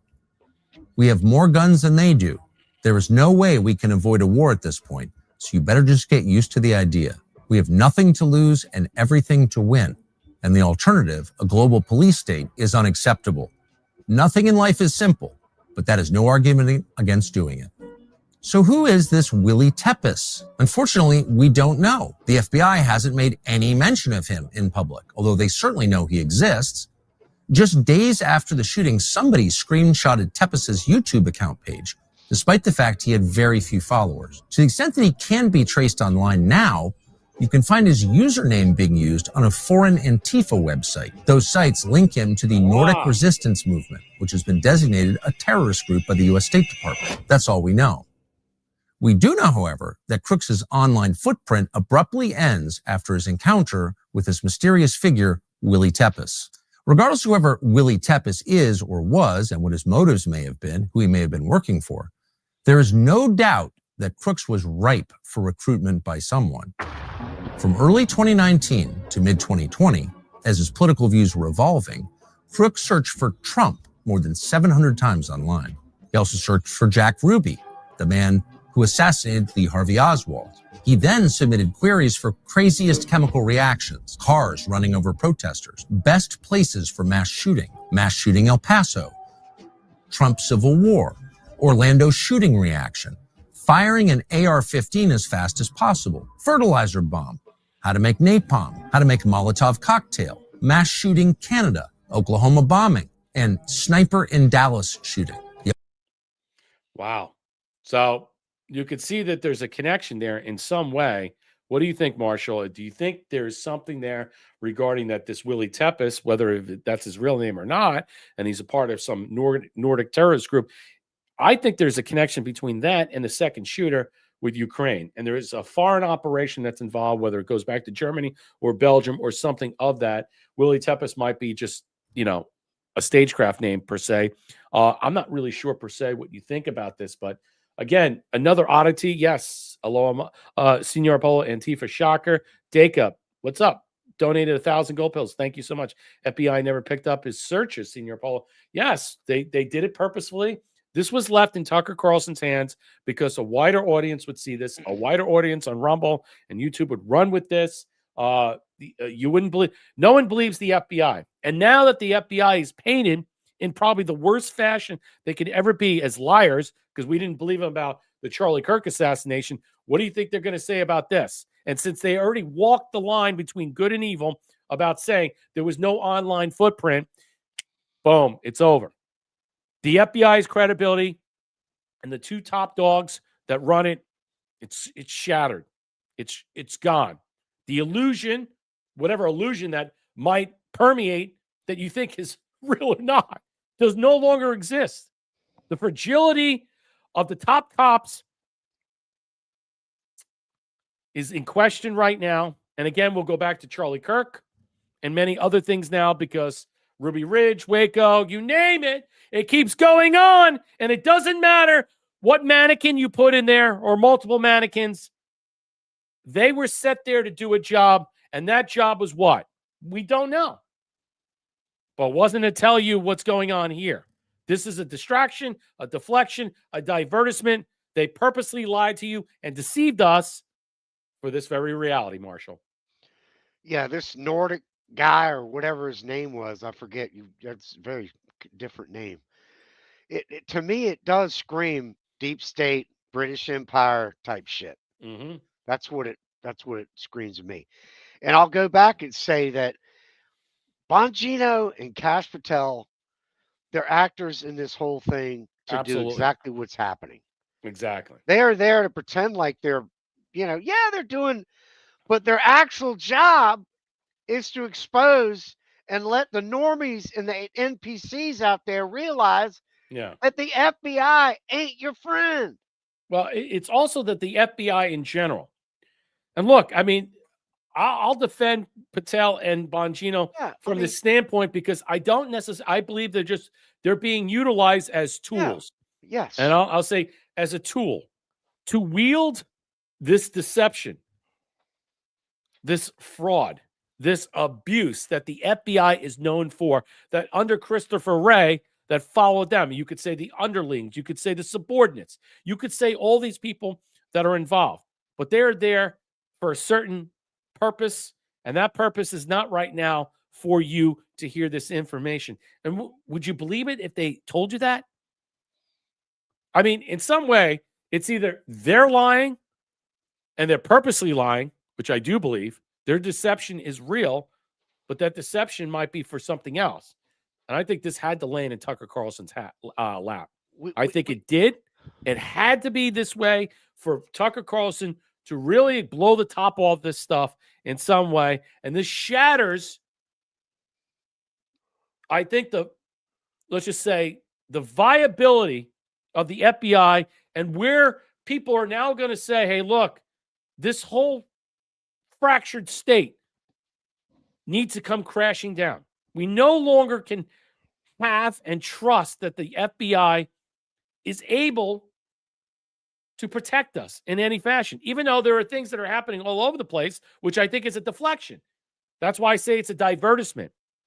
They're putting out the advertisement here while they're doing all these things behind the scenes that might be beneficial to our country. They're shutting down the opium and the fentanyl, the trafficking and all this other stuff behind the scenes. So they got to look like in some way they're the Keystone Cops, Abbott and Costello, meet the Mummy or meet Dracula Right. All right. And they're hypnotized by the FBI seventh floor, who is Dracula. And so they're lost in this mire, and they don't really, in some way, able to conflate. But you could see right through it. The uncomfortableness, the uneasiness that they shed. Somebody is controlling them, whether it's the Justice Department, President Trump, or somebody behind the scenes has scared the bejesus into them to keep their mouth shut. So this information is transferable to the appropriate medium for this to be discussed. We need a great come on from you, Brett. Come on! The phone. Everybody's asking for it. Yeah, I mean, look, seriously, such a clusterfuck. Absolutely. But this is what it is. Let's listen to Eric Trump, who I think is going to be a future president. And I'm going to tell you something right now. As much as you people like J.D. Vance, and that he's probably going to be the top dog running in 28, if he doesn't pick Eric Trump as the vice president, I'm not voting for him, because you can't stick these two people together of you're going to see a whole swath of people run for president. Okay? A whole swath. If there's not a Trump name involved, good luck. There goes what I'm talking about right now, the MAGA defeat of what we're talking about. Rally on kind of a lot was the whole Butler situation. Like I'm wholly unsatisfied with what happened there, and I'm wholly unsatisfied with what the American people know about the guy who tried to blow my father's face off. I'm a competitive shooter, shot competitively my entire life. 130-yard shot with a modern rifle, modern optics from a rooftop is a chip shot, right? Like, it shouldn't be here. And we know nothing about this freaking kid. We see one picture of him. He's like 13 years old. He looks like a nice, innocent, prepubescent boy. We don't know a damn thing about him. He got cremated like 6 days later, right? And no, I'm wholly unsatisfied with that. And listen, my father's been like remarkably calm, and has said publicly that he's satisfied. I think there's a lot of things that go into that statement. Let me just say this. Does anybody believe in the chat that President Trump doesn't know what's going on? If you're the people that follow all the posts from Q, and you're saying that the Q clearance is this high and everybody's involved and there's other people involved and all this other stuff that was back channeled to you to give you drops of information all over the place. You don't think he's involved, invested in this? You don't think in some way he doesn't know what's going on? This whole thing is an artifice to convince the normies, the NPCs, those who think they know, or those who don't really know or don't really give a shit, to point them in this direction saying, oh my God, they're keeping this from the president of the United States. This is, oh my God, what's happening? Do you really believe that? Do you really believe President Trump has no idea what's going on, or the team around him has no idea? You are being duped. You are being duped, completely duped. Let's play this. That obviously we don't need to contend with as a general public, national security and other things. And a guy who's responsible for bringing calm to a country right after kind of a horrible incident. But no, I'm not satisfied at all. I want to know exactly who this guy is. They got into every phone of every January 6th protester, every grandmother that walked through the Capitol and took a selfie, but they couldn't get into this guy's multiple phones. I'm bingo, and I'll end it there because we're running out of time. That's exactly correct. And he's being put that out there for you to understand the rationalization of all this stuff. This guy had a German account, a Belgian account, connections overseas, probably Ukraine as well. Don't tell me they don't know. They know everything. How do they not know? If they don't know, and you're telling me they don't know, and you don't think Eric Trump is just playing along with this, he's basically there to what? Bring the audience into what his mind is thinking, to bring him into the living room. They won't tell us anything. This whole shifty, shady government that's going on, President Trump is there to bring this all down. It's to what? It's to pull you on his side. All this stuff is what? It's all theater. What's the wrestling term? I always forget. Kayfabe. Gazy. Or no, it's Kayfabe, not Fugazi. Right, Fugazi is my thing, but yeah, it's Kayfabe. All right. So when you think about this, that's all it is. It's they're wrestling with the idea and pretending like they don't know. Exactly. They do know. They just They're just reeling you in, ladies and gentlemen, reeling you in for more to digest. Go ahead, Marshall. And for this kid to have all those different accounts, please. That No reeks freaking way. That reeks deep state all over the place. Exactly. That's what it's being. It's probably going to end up. Intimated. Whatever happened to Mangione? Yeah, you don't Whatever even hear happened to nothing that about guy? He's probably living on a fucking island somewhere. No, I mean, apparently he's in court. He's going through the process of the pretrial I bet motions. they all disappeared. I don't know what's going to happen with that Mangione thing. I mean, Sausage Launcher, gift of the cookie. Good to see you. Good to have you back. Jacob, I believe God gives us all a choice, fight or flight. Yep, Thea, dropping the shades. Thank you so much for always supporting the channel, and thank you again for the gift basket. Aloha Mom, donating 900 gold pills, emptying out my stash. Great comments tonight. Well, thank you. I appreciate it. I'm glad you're here. Thea, again, dropping the can. Thank you for your support, always helping out the platform. What USA, always here. Thank you for supporting the platform. 717 gold pills. Come on! Support the boys. Stream. Let's effing go. The FBI found their patsy. Yeah, I see you, Darlell, over here on Rumble. Is anybody on? Let's see if there's anybody on YouTube. Probably not. Oh, Trusty was over there. Good evening, everyone. Good. I'm glad that you go back and forth. Please subscribe over there. I mean, look, I just try to build that platform. I know eventually we'll get there, but we're doing our best we can. Let me show you this. Back and forth. Chat with each other on both sides.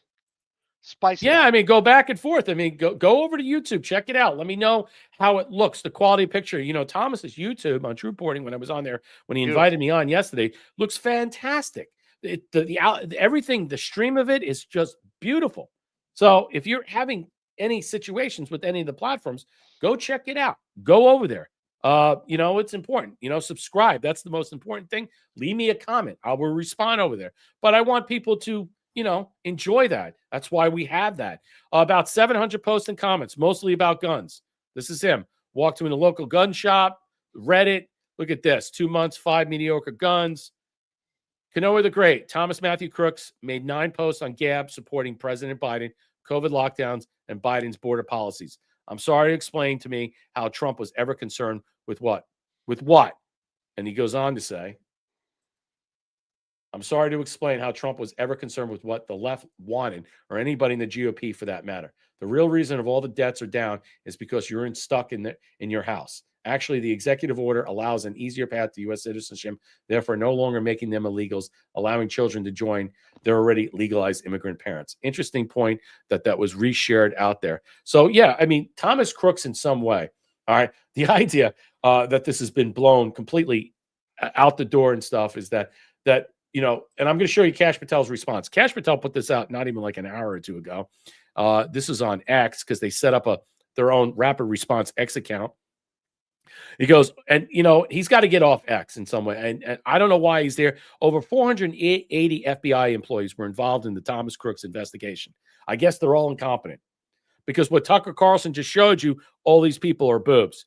Employees conducted over 1,000 interviews, addressed over 2,000 public tips, analyzed data extracted from 13C's digital services. These people should be fired. Reviewed nearly 500,000 digital files, collected, processed, and synchronized hundreds of hours of video footage, and analyzed financial activity from 10 different accounts and examined data associated with 25 social media online forum accounts. Let me just stop you there. This is absolutely brutal. He's basically proving the point. You were a bunch of Keystone incompetent cops, or there are people lying inside the FBI that were doing these things. Yep, there you go. And I think that the fact is that these people withheld the information from the deputy Dog Bongino and the director of the FBI. That's one argument. Number two is that's why he's laying cover for them, because he doesn't want to incriminate them because of what? They purposely lied to him. So they will be internally dealt with? Probably. That's what I'm saying. So was it all Bongino and Patel's fault? Maybe not.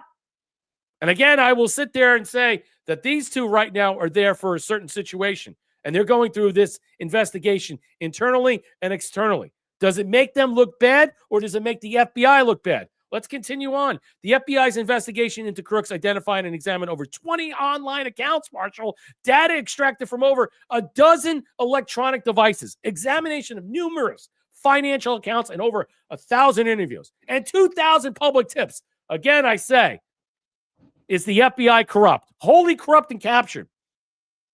The investigation conducted by 480 FBI employees revealed crooks had limited online and in-person interactions. Whoever these 480 FBI employees, they all need to be fired. Maybe this is an examination of putting this out to say, hey, look, there are elements in this that are so corrupt, they're so biased in this matter that they're never going to tell us anything about the truth because they don't like President Trump. This is it. This is the proof. Crooks had limited online and in-person. I think Kash Patel is spelling it out. That elements inside the FBI are so rotten to the core.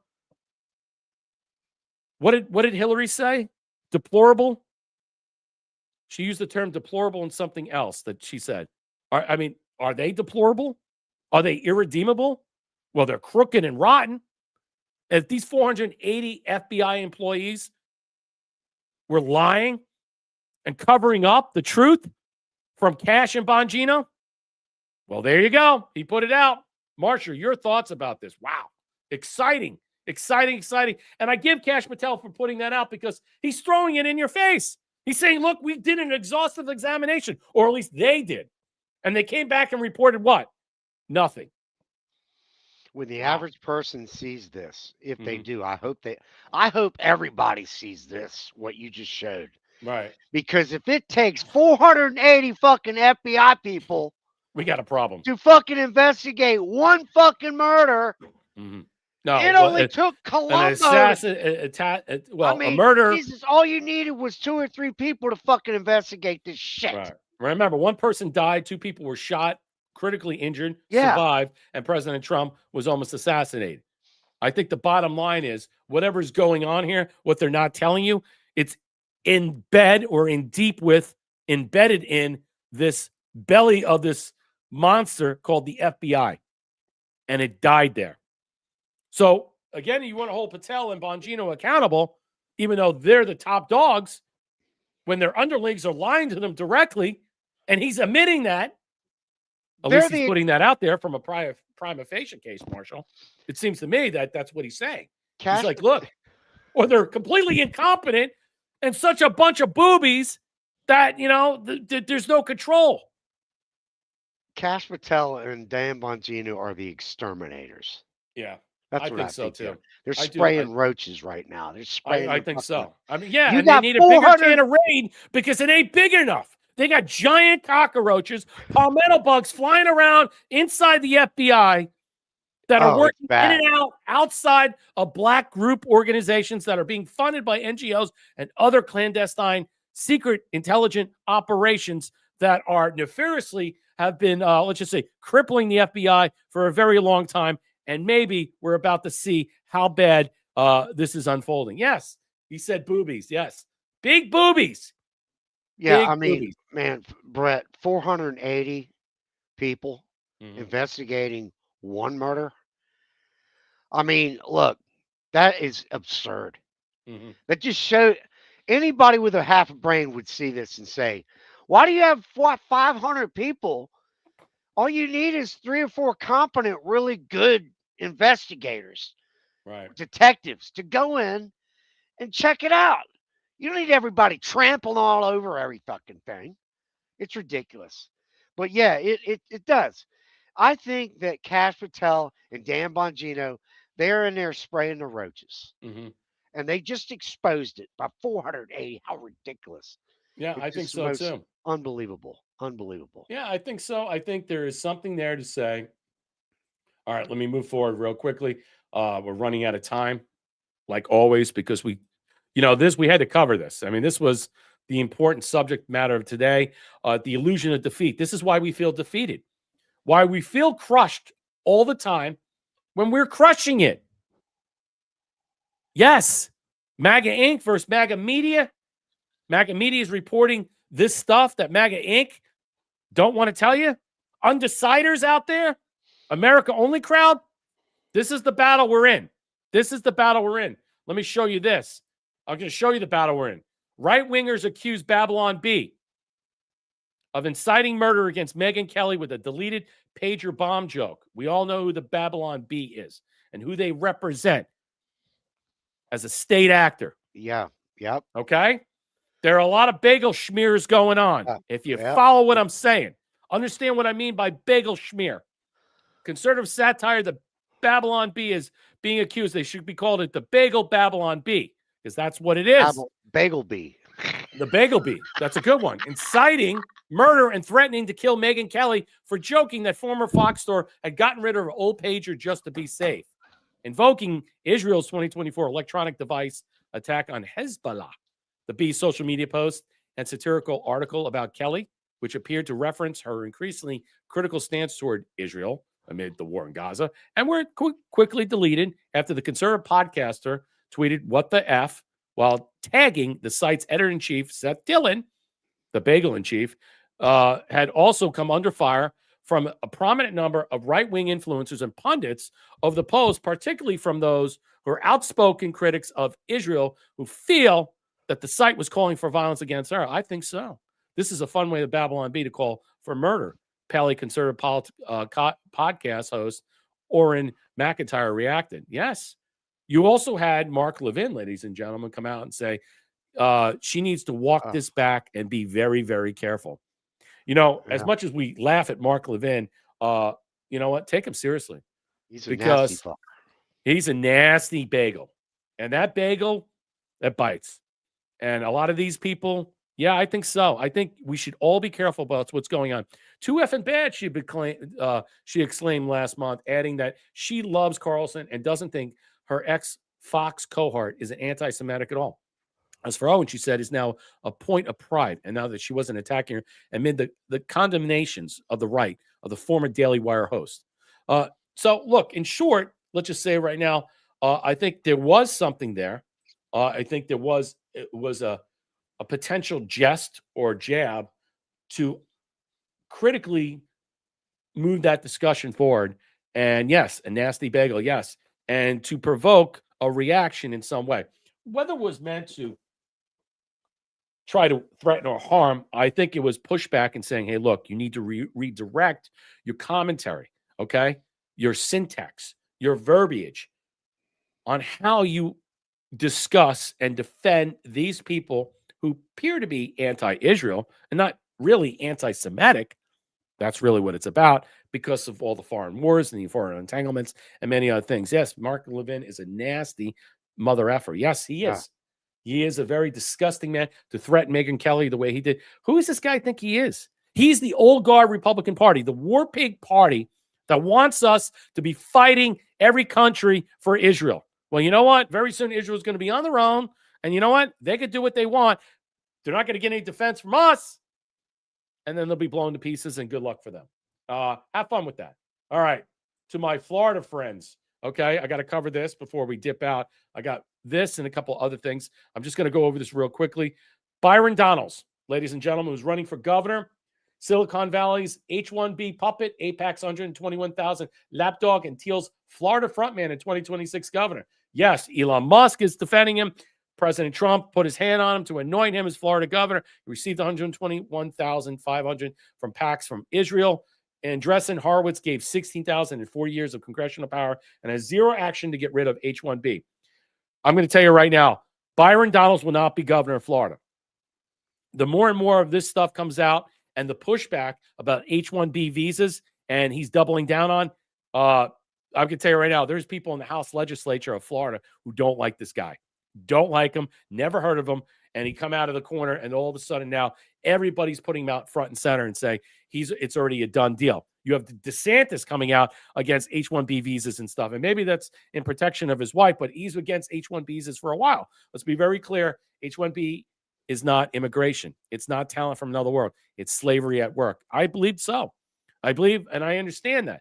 That's what it is. It's slave wages, slave work per se for people who cannot fit the bill. So you could pay them cheap under the table where you don't hire American citizens. Big tech fires 10,000 Americans, hires half in the back as contractors to train their cheaper H-1B replacements. These foreign workers find themselves ensnared in visa chains, unable to resign, negotiate, or depart. Disney does it. Boeing does it. IBM. And in Florida, Orlando, Miami, and Tampa, local engineers are told to smile while they're being erased.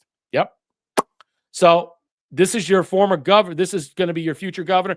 The Teal Vance Dollins pipeline. Palantir's governor in waiting for Florida. This isn't a coincidence. Mark Andreessen is close allies with Peter Thiel. Having hosted the podcast A16Z, Peter Thiel, the founder of Palantir Technologies, a large data mining company supported by the CIA that works Israeli Defense Forces, providing them with facial recognition software, contributed to $15 million. This is why I don't think Donalds is going to be governor.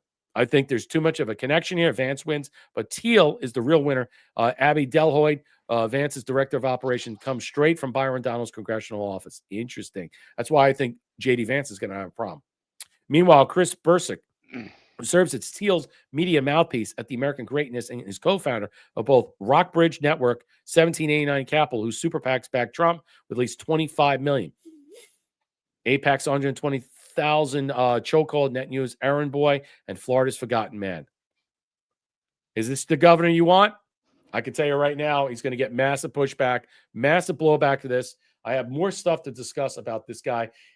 Anthony Sabatini has become a hero to the woke right, so to speak. I don't even like that term. I call it the alt-right in some way. He goes, wow, Byron Donalds gave a speech in Miami. This is a state senator in Florida. A state senator in Florida. He was trying to run here in my county. Yeah, gave speech in Miami this week, attacking Republican voters who want to reduce legal immigration and visas. If Donalds is elected governor, he's going to work to make Florida more welcome to the visa holders who are stealing our jobs. The speech was largely a thin-veiled attack at Tucker Carlson. That's not good. I knew Donalds was a trash candidate who would do anything to appease his corporate donors, but I didn't realize he was going to be attacking those of us in the base of our party. There you go. Byron Donalds announces the rise of woke right. Remember, he was critical of Tucker. He was critical of all these other people because he believes in some way we should all be censored, or even worse. You want him as governor, going to the AG of Florida, whoever that's going to be, when that term is up, to go and arrest you because you have what they would deem hate speech towards Jews or anti-Semitic speech in general that they deem as a thought crime. This guy is a rolling disaster. And I think he's being put on blast on purpose. And maybe Trump put his hand on him for a reason, because what sounded good and what looked good, people have their own way of self-immolating themselves, Marshall. And I think he's doing a fantastic job. And now that everybody sees right now, you're going to get second looks at Casey DeSantis. You're going to get second looks at Fishback and many other people that are going to be running in that. And I think this primary is not over. The undeciders, okay, will make that point come 2026, Marshall. The undeciders are almost 50%. Mm-hmm. So he doesn't have much leg to hold on to. I think he's in trouble. I mean, yeah, he's not gonna. And I'll tell you what, Fishback, you watch what this guy does. Mm-hmm. And Trump has been known. Trump is known. He can pull back and go with somebody else. In a New like York I said, minute. Trump is flexive. He's reflexive, and he works in the gray. He's not black and white. If he sees something he doesn't like, he might change his mind. He might pull. Remember, how many times he pulls nominations? He pulls them all the time. He could pull his nomination from Byron Donalds if it's revealed Byron Donalds has been implicated in something very shady. I mean, that's why I say to people all the time, when you people who were out there and say, the end won't be for everybody, or trust the plan. When I say it's problematic rhetoric and binary thinking, I'm saying you have to start to seek to textualize information. Start to think for yourself and not be guided by posts from something or someone, whether it's clearance that's being emanated out there for our information or not. But you should be thinking for your own. I mean, this whole understanding about Byron Donalds and what is happening, he's imploding as we speak. And more you're finding out that people don't want someone who is now connected to H-1B visas and getting PAC money from Israel. It's not good, man. It's not good at all. And you know what I'm saddened by is that all the people that ran with this, and like, man, the more and more I see about Byron Donalds, the more and more I don't like. And as an undecider now, walking away from this, going into the midterms, how I'm going to feel about many other people that are going to be choice on my ballot, how I'm going to react to that in some way, Marshall. The primary is going to be awesome. Yeah. Because I tell you what, Yep. James Fishback is going to, James Fishback has already given a name. Like Trump, you know how Trump gives people names? Mhm. He gives them an acronym or a name. James Fishback is already called or labeled Byron Donalds as H1 Byron. Mhm. So Thank you, look, Thea, for the can. I see your sausage launcher. I must say it was good hanging out with you, my pals, tonight for the first time in a long time. All my buddies, thank you for not forgetting about it. You're welcome, my friend. We miss you. I know Miss Darla is going through a thing or two. She's not feeling well as well. So we support all our friends and followers that are always here. We think about you. I know everybody here and who is not here. Okay. Breaking: President Trump's labor secretary confirms they're all going out. All out in ending H-1B visa fraud. Marjorie Taylor Greene is putting out a bill on the floor so they can end this in the House. We'll see what happens. Almost 200 investigations now been brought forward. There are companies who are using H-1B visa programs who are abusing them. Let's listen.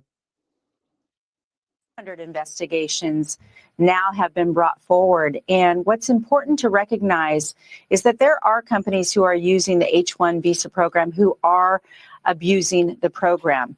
What we want to make sure is we're always protecting the American worker. The president is absolutely correct. And not all things are and or. They can be together. And what we want to make sure is that we're providing the skilled workforce so that Americans have these jobs first and foremost. If that is not the case, and these businesses need to apply for the H-1B visa program, we want to make sure that they're following the law and not abusing and depressing. See how she said and or? There's nuance. There's context. There's middle ground. They're not saying there's no exceptions or no complexity allowed. They're inviting you to the discussion and keeping this open-ended. That is the importance of understanding what it's like to live in the gray and not be so binary thinking. So this point of like you're either or, either you're an H-1B tech bro like Byron Donalds or you're an anti-American. See my point? Let me continue. American wages with foreign labor. That is not the goal of the program. We want integrity. I want to work with the Department of Homeland to make sure that they have that. So Project Firewall, it is the first time in history that the Secretary will use all the tools, and I have been able to sign personally some of these investigations. We will clamp down on these companies who are abusing and depressing wages and not protecting the American worker first. So 250,000 people on SNAP are dead, and they're collecting all this money for decades. For decades. Something like 30 years. I'm going to show you this right now before we dip out. I want to show you this. I got a couple other things, but I really wanted to show you this because this blew my mind. This really blew my freaking mind. And I'm going to show you how corrupt it is and understanding why we're in the situation in with the economic scale of food prices, understand why we're in debt, all these things. The 60,000 balance seen on an EBT card, the largest that I ever heard, is about $60,000. Nobody's going hungry in that house. Let's listen to this. Or SNAP fraud is one of the ways that people commit food stamp fraud or SNAP fraud is you get a card and it's got a certain amount of value to it. Then you sell it for less than the value of what you can buy in terms of food, but you sell it for cash. It creates incentives for people to, number one, acquire as many cards as possible. Number two, to keep as high a balance on these cards as possible. I've seen cards as much as $20,000 in this. Holy shit! That is on an EBT card. So how does that happen? Just as a you've seen how does it happen? A food stamp card, an EBT card with a balance of $20,000, and then you could go to a grocery store and buy $20,000 worth of food in one setting if you wanted to. How does that happen? People are just kept on the program for years, and they keep rolling these balances up, and whether they're using the card or not. Now they're supposed to get rid of it and expunge the benefits after 9 months. Yeah. But if all you go and do is buy a stick of gum once every 9 months, your balance in your card, even if you're no longer on SNAP, that card is still good. Yeah. It's happening across the country. In fact, the largest that I've heard about is right at around $60,000 on an EBT card. No, nobody's going hungry in that house, obviously. What the $60,000, Marshall? Do you understand? There are people starving out there, people that are homeless. This scam, this fraud, this abuse, it's got to come to an end. 250,000 people dead for decades, collecting money all over the place. While people go what? Hungry, real hungry. Okay? While whatever the scams are activated in this matter. This is absolutely insane, absurd, and grotesque. And I'm glad the Department of Agriculture is going to, the secretary said, she's changing everything. We're going to redo it. You're going to have to reapply, and there are going to be all these other things that are going to be involved. All right? And we find out you're one of these people that were scamming the system, you're going to be arrested. I think her name, the secretary is what, Brooks? It's Brooks something. Brooke, I forget her name. But the Secretary of Agriculture. And she's right on par with this. You have to redo this, retool this. And of course, why has this happened for so long? It's been under Democrat control. Under USAID, NGOs, the rift, the raft, the grift, the graft. It's been over for how many years? Decades. There are people's names on it for 30 years collecting this type of money and subsidies. Brooke Rollins, thank you. Yes, I knew it was Brooke something. Yes. What they're doing, what they've done, and how they've been doing this is they get all these different names that they sign up for the cards, and like you said, they buy a stick of gum, a pack of gum every now and then, and they let them rack up. Right. And when you've got, like, let's say you've got 100 or 500 dead people that your racket has set up, then you just keep adding, and they just keep building up. And then next thing you know, within 5 or 6 years, you got $20,000 on the card. Yeah. And then they turn around, they get cash. Yep. Probably a lot of foreign agents are involved in doing this shit. People from like India or whatever. It's ridiculous. We are being ripped off up, down, all right, let me play this because we got to get and going. left ways. Go ahead. So here we go. Just in, an incredible development. Target drops prices on 3,000 different foods, beverages, essential items starting this month. Your President Trump's executive order. Everything's going to kick in to keep Thanksgiving low or at low cost. Walmart is already doing the incentive. I don't know if you buy your food there or not. Let's listen to this. Target is dropping prices ahead of the holidays. The company announcing reduced costs on 3,000 food, beverage, and essential items starting this month. Target is also bringing back its Thanksgiving meal at its lowest price ever. The deal gives customers a complete dinner with all your holiday favorites for less than $5 per person. Target is dropping prices. Look, I think that in some way we'll probably start to see by Thanksgiving all the way through down prices depreciate in a lot of different ways, as they should. As we go through this, as President Trump has put forth the executive order, he's asked other companies to set forth and utilize this. He lowered the tariffs on this stuff from incoming goods that are coming in. That was part of the executive order. I think in some way we'll start to see the pricing come down in some way. It's going to take a little bit, but it will come down. And President Trump is listening to us. He's hearing us. He's not deaf tone. This man listens. He hears all of us. His team hears all of us. He hears our complaints. He hears our rally cry. He hears everything that you need to understand. It's very important that you know that. And that's why when you discuss these things, you have to keep it open-ended. Live in the gray. That's where President Trump lives, in the gray. He's not absolute, all right? It's not black and white, where the tribals, let's just say, are born or festered out, all right? You want to feel comfortable there? Then go live there. What I'm saying is the MAGA Inc. versus MAGA media, the undecideds, the America-only crowd, everybody he's listening to.